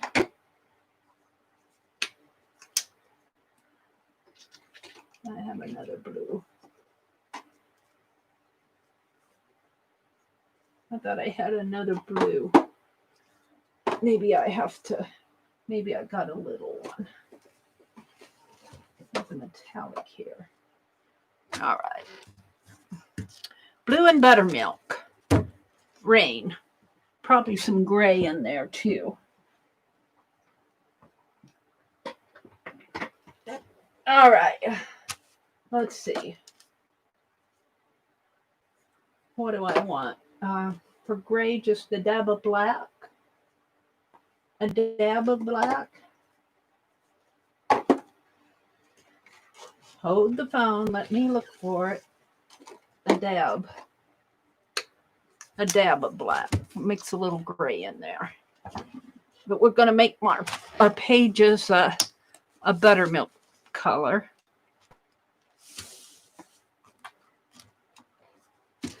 Background. Just because I want to.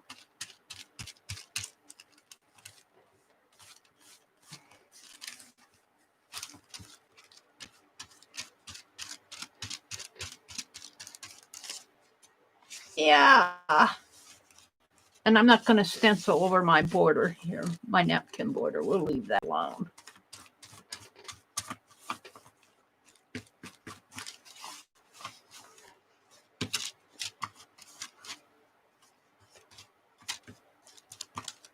Yeah.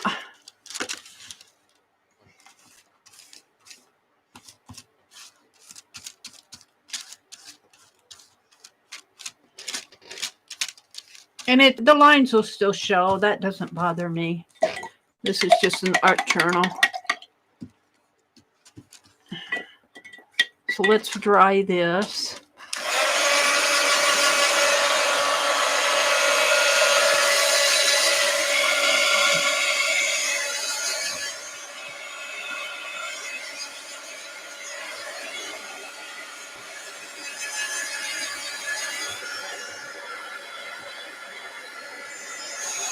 Back over here.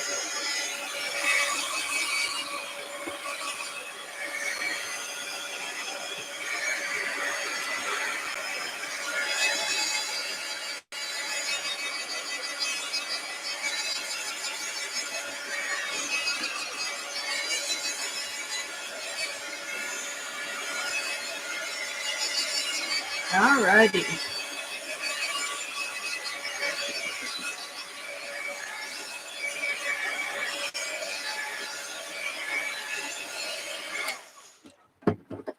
So now I'm going to take some of this blue.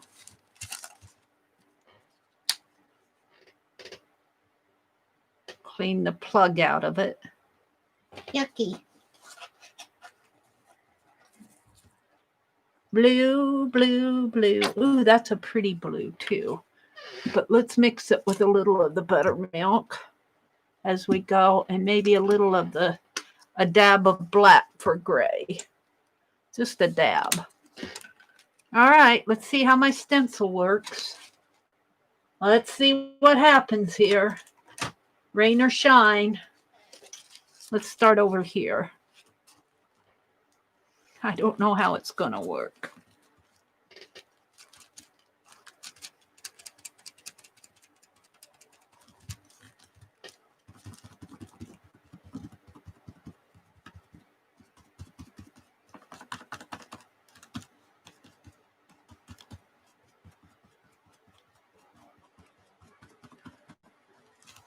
And let's mix a little of the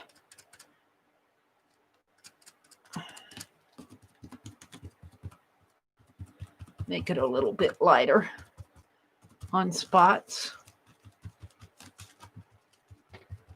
And maybe a little bit darker on, ooh, that's a little too much darker. A little gray in there. A little more blue. Oops, I goofed on that one.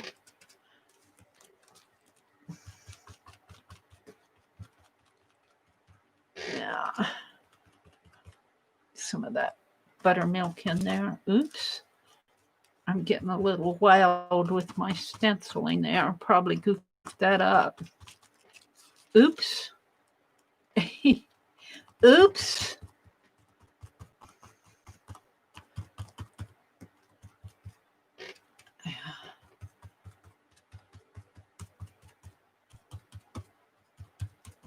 All right, let's see what that looks like. Oh, I like it. I like it. Now let's come over here and do some more. And I am going to snip my sponge down again to get a clean blue.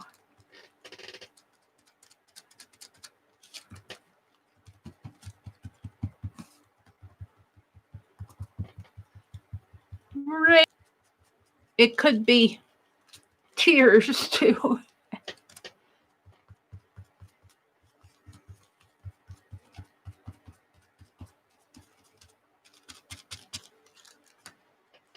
Yeah, hold the phone here, Mary. What are you doing? Let's get some of that gray in there now.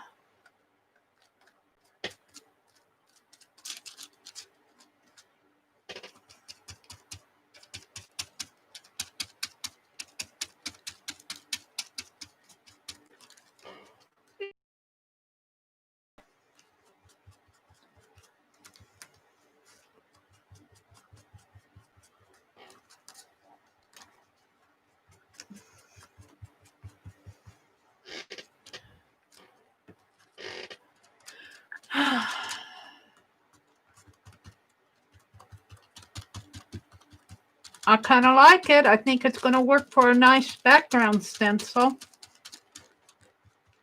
So we'll have to do more of this. Let's put some in there. Let's go back on this.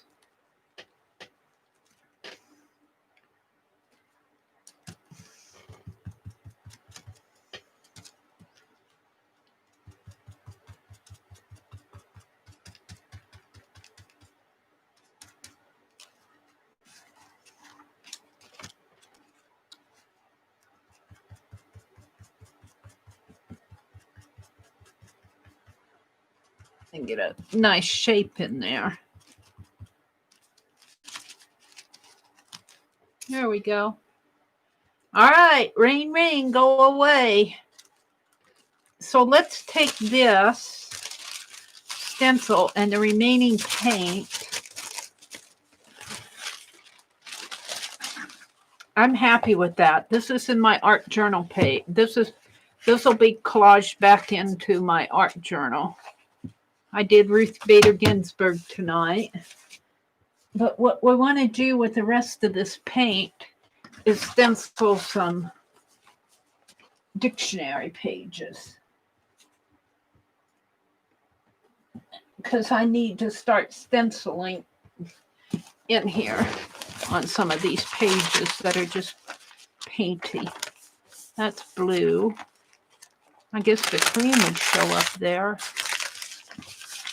This stuck together, but I don't care. Let's put some of that cream. Let's make white raindrops. Or we could even do black ones too, but we won't do white ones. Buttermilk rain.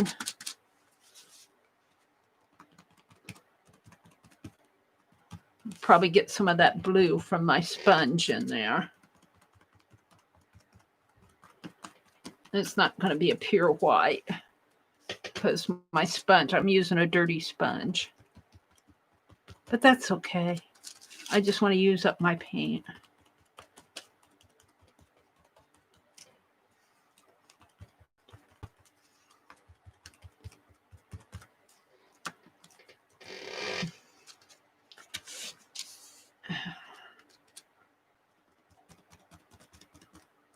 And these don't have to be perfect stenciling. This is a dictionary that I'm using for wipe-off pages. Gosh, I've been using it for a couple years now. And I've already torn out a bunch of pages. And now I'm stenciling in on other pages to, well, not exactly what I was going for. See if I can't do a little better in here.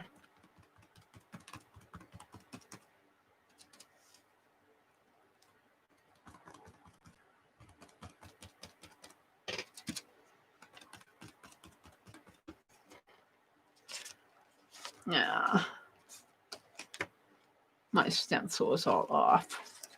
I'm going to leave it. Let's dry this a little before I flip the page.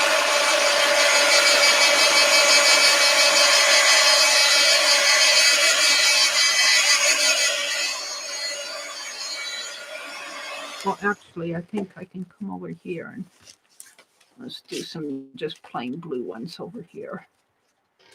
Got to use up this paint. Can't waste the paint. Cannot waste the paint.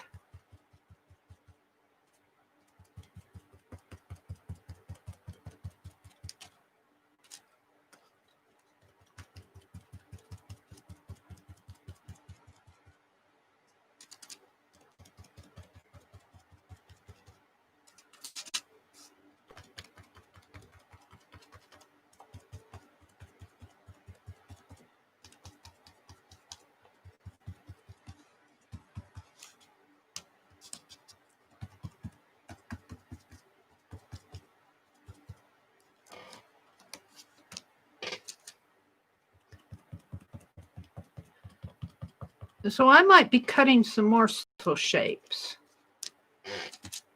I might just be playing with some stuff just for my own use.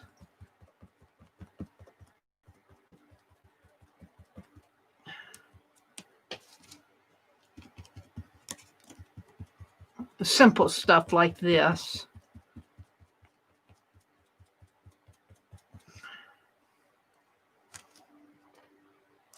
I got a little off there.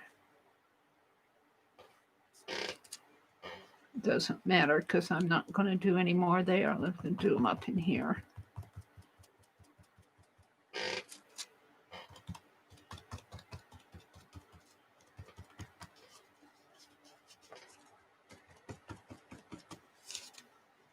Oopsie doodle. Let's do something in there. It's gonna. That's pretty good. Let's go back over this with some blues in spots here. Maybe the black.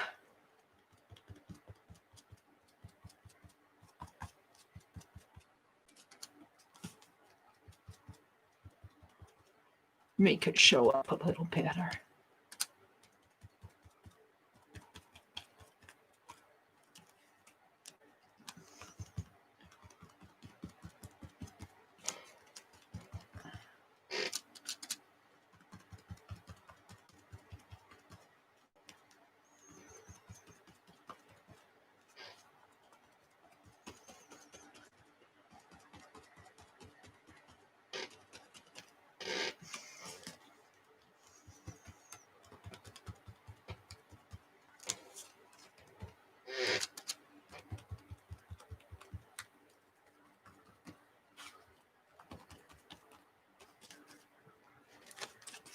Yeah, I like that.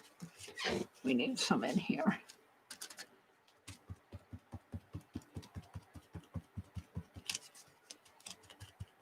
A couple carryovers there.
All right, I think I'm going to call that a stencil page, and I'm just not going to keep the rest of this.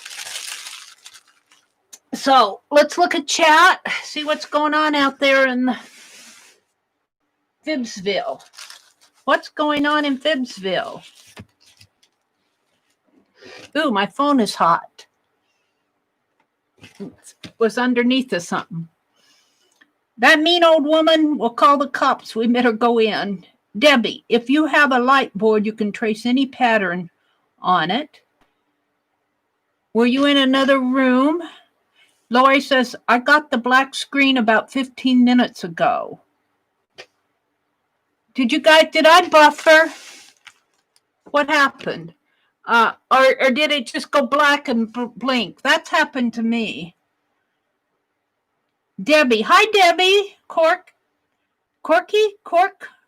Welcome. She says, I have some thick plastic. I'm going to give it a try. I only have a few stencils, so it would be great to have a few more.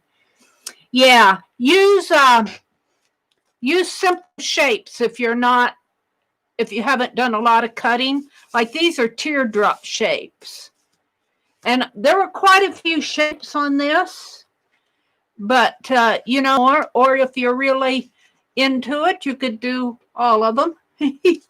But I would say if starting out, do bricks and teardrops. Circles would seem to be easy, but let me tell you, they're a lot harder because you have to go around. I don't think circles are easy to cut myself.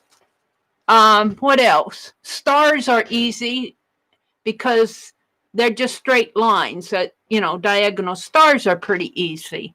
And I would tell you to start out with those things if you're just starting cutting.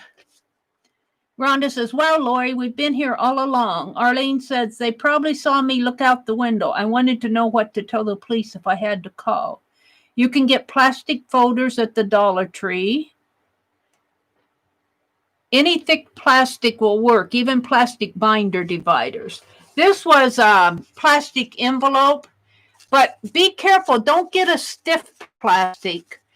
Your knife will not, your knife will not cut through it. You want something fairly flexible, but you don't want it too flexible. Some report covers are too flexible. This is a nice thickness.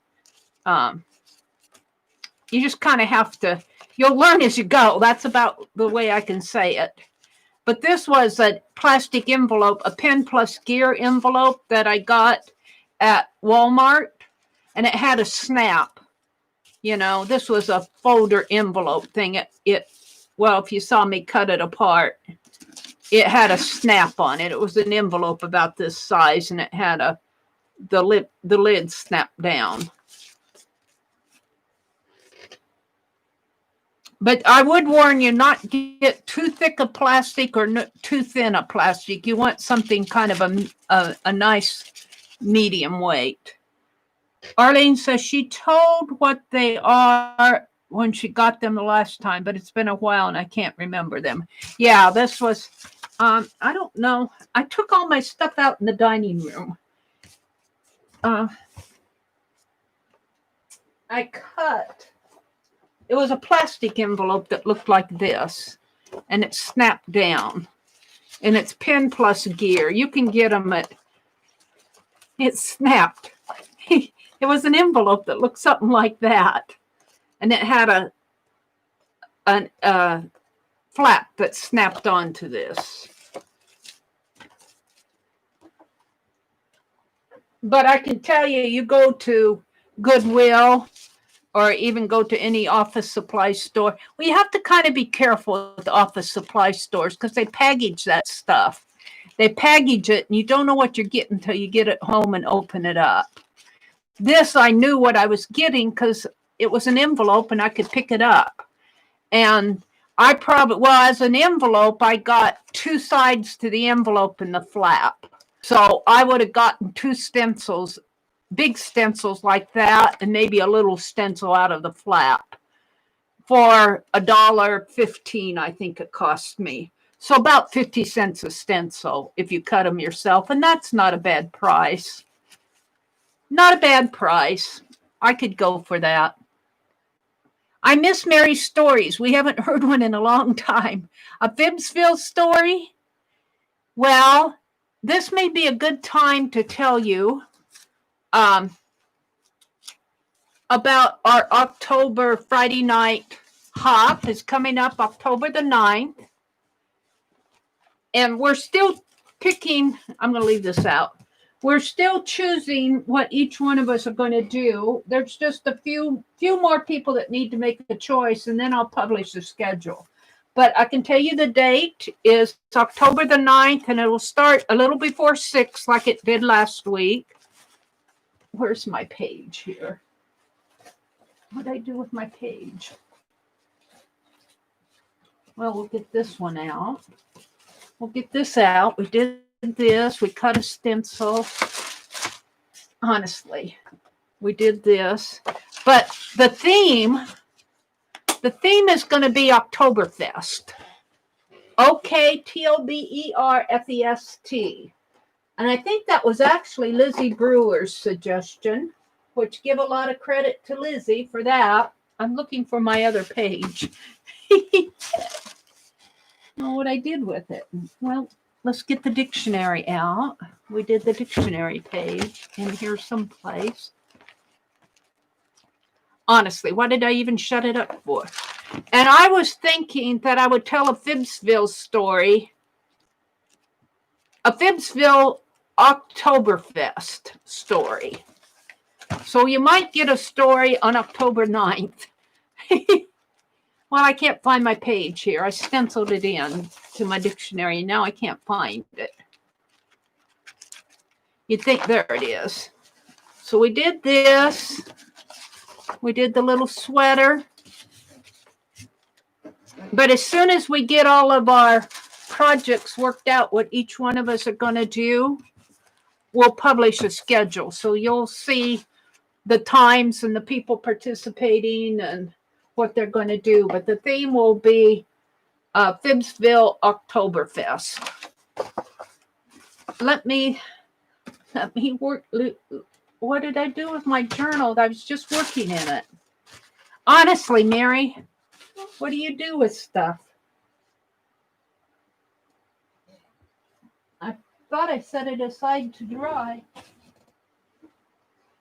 Do do do do do do. 1, 2. I found these. And I found this one. Well, where's that third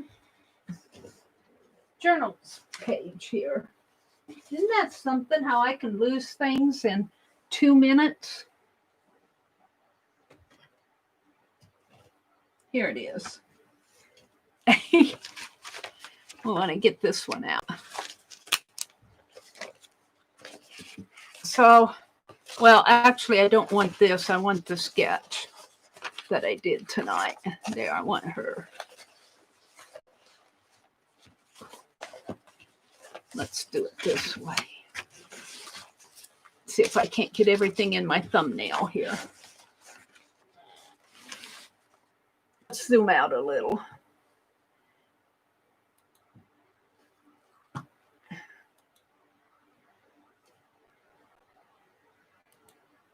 Oh, no, now it's going to do that to me. Come on, don't do that. There. Uh-oh, there I am. Okay, so this needs to be straightened a little. And I'm just going to tuck this over here and pull this on top of it in here, just so I can have some. I'm trying to get everything on a thumbnail for my page, for my thumbnail. This is what I worked on tonight. We did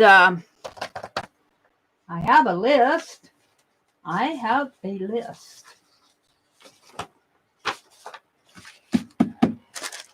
And I have a pen. We did the teardrop stencil. We did a sketch of Ruth Bader Ginsburg. I did not get my doodle game done because we spent a lot of time on this yummy page. Your Unique Mixed Up Magazine. That's what that is. I'm really happy with how that turned out. Very happy with it. I might need to zoom out one more. I don't know if I can. Let's make it go up one. Can I even do that? Yeah. There. Oops. It doesn't like to be clicked on. That's very interesting. I'm talking to my laptop. It grays out when I click on the image area. So we didn't get the Fibs Autumn done. I need to work on those. I wanted to do a zine. I wanted to do a list. I wanted to do a doodle game. I want to finish binding my ledger journal. But we welcomed people, and I chatted with y'all, and we did the sweater Mina style here. It's getting dry. I got kind of painty hands on there. We did the Mixed Up Media page magazine. We did the teardrop stencil, and I sketched Ruth Bader Ginsburg here. So I'm going to see what time it is and say goodnight to you all. Do. Come on, flip.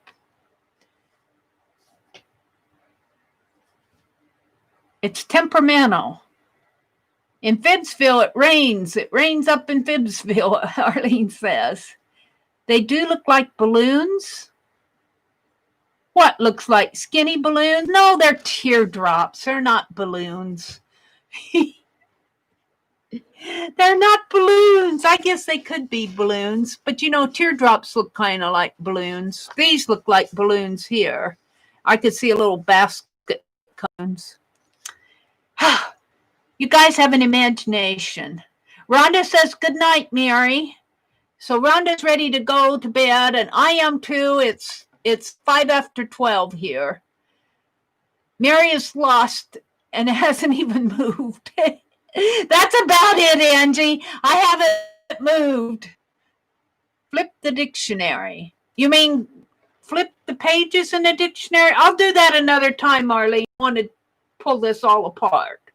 I'll flip the dictionary another time. Mostly it's just painty paper like this because I pulled all the pretty stuff out.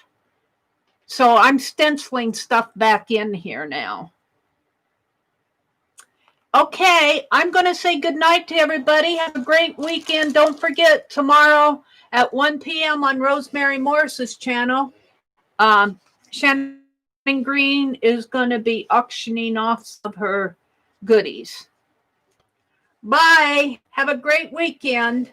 Oh, let's see. Tomorrow night, I'm not done yet. Tomorrow night at 6:30, I think, Eastern time, is Beth Schuler. And then Sunday at 12 p.m. Central is Tanya McGuire. She usually streams then, but she was in the path of Sally, the Sally hurricane. So I don't know if she'll be up by then or not, if her internet will be up. She's been having some internet issues because of Sally. But if she streams, her normal stream is at 12 noon on Sunday. And Sunday night, I will be on at 6 p.m. And then we'll start Monday again, all over with Dee Dee. All right. Bye, everybody. Have a great weekend.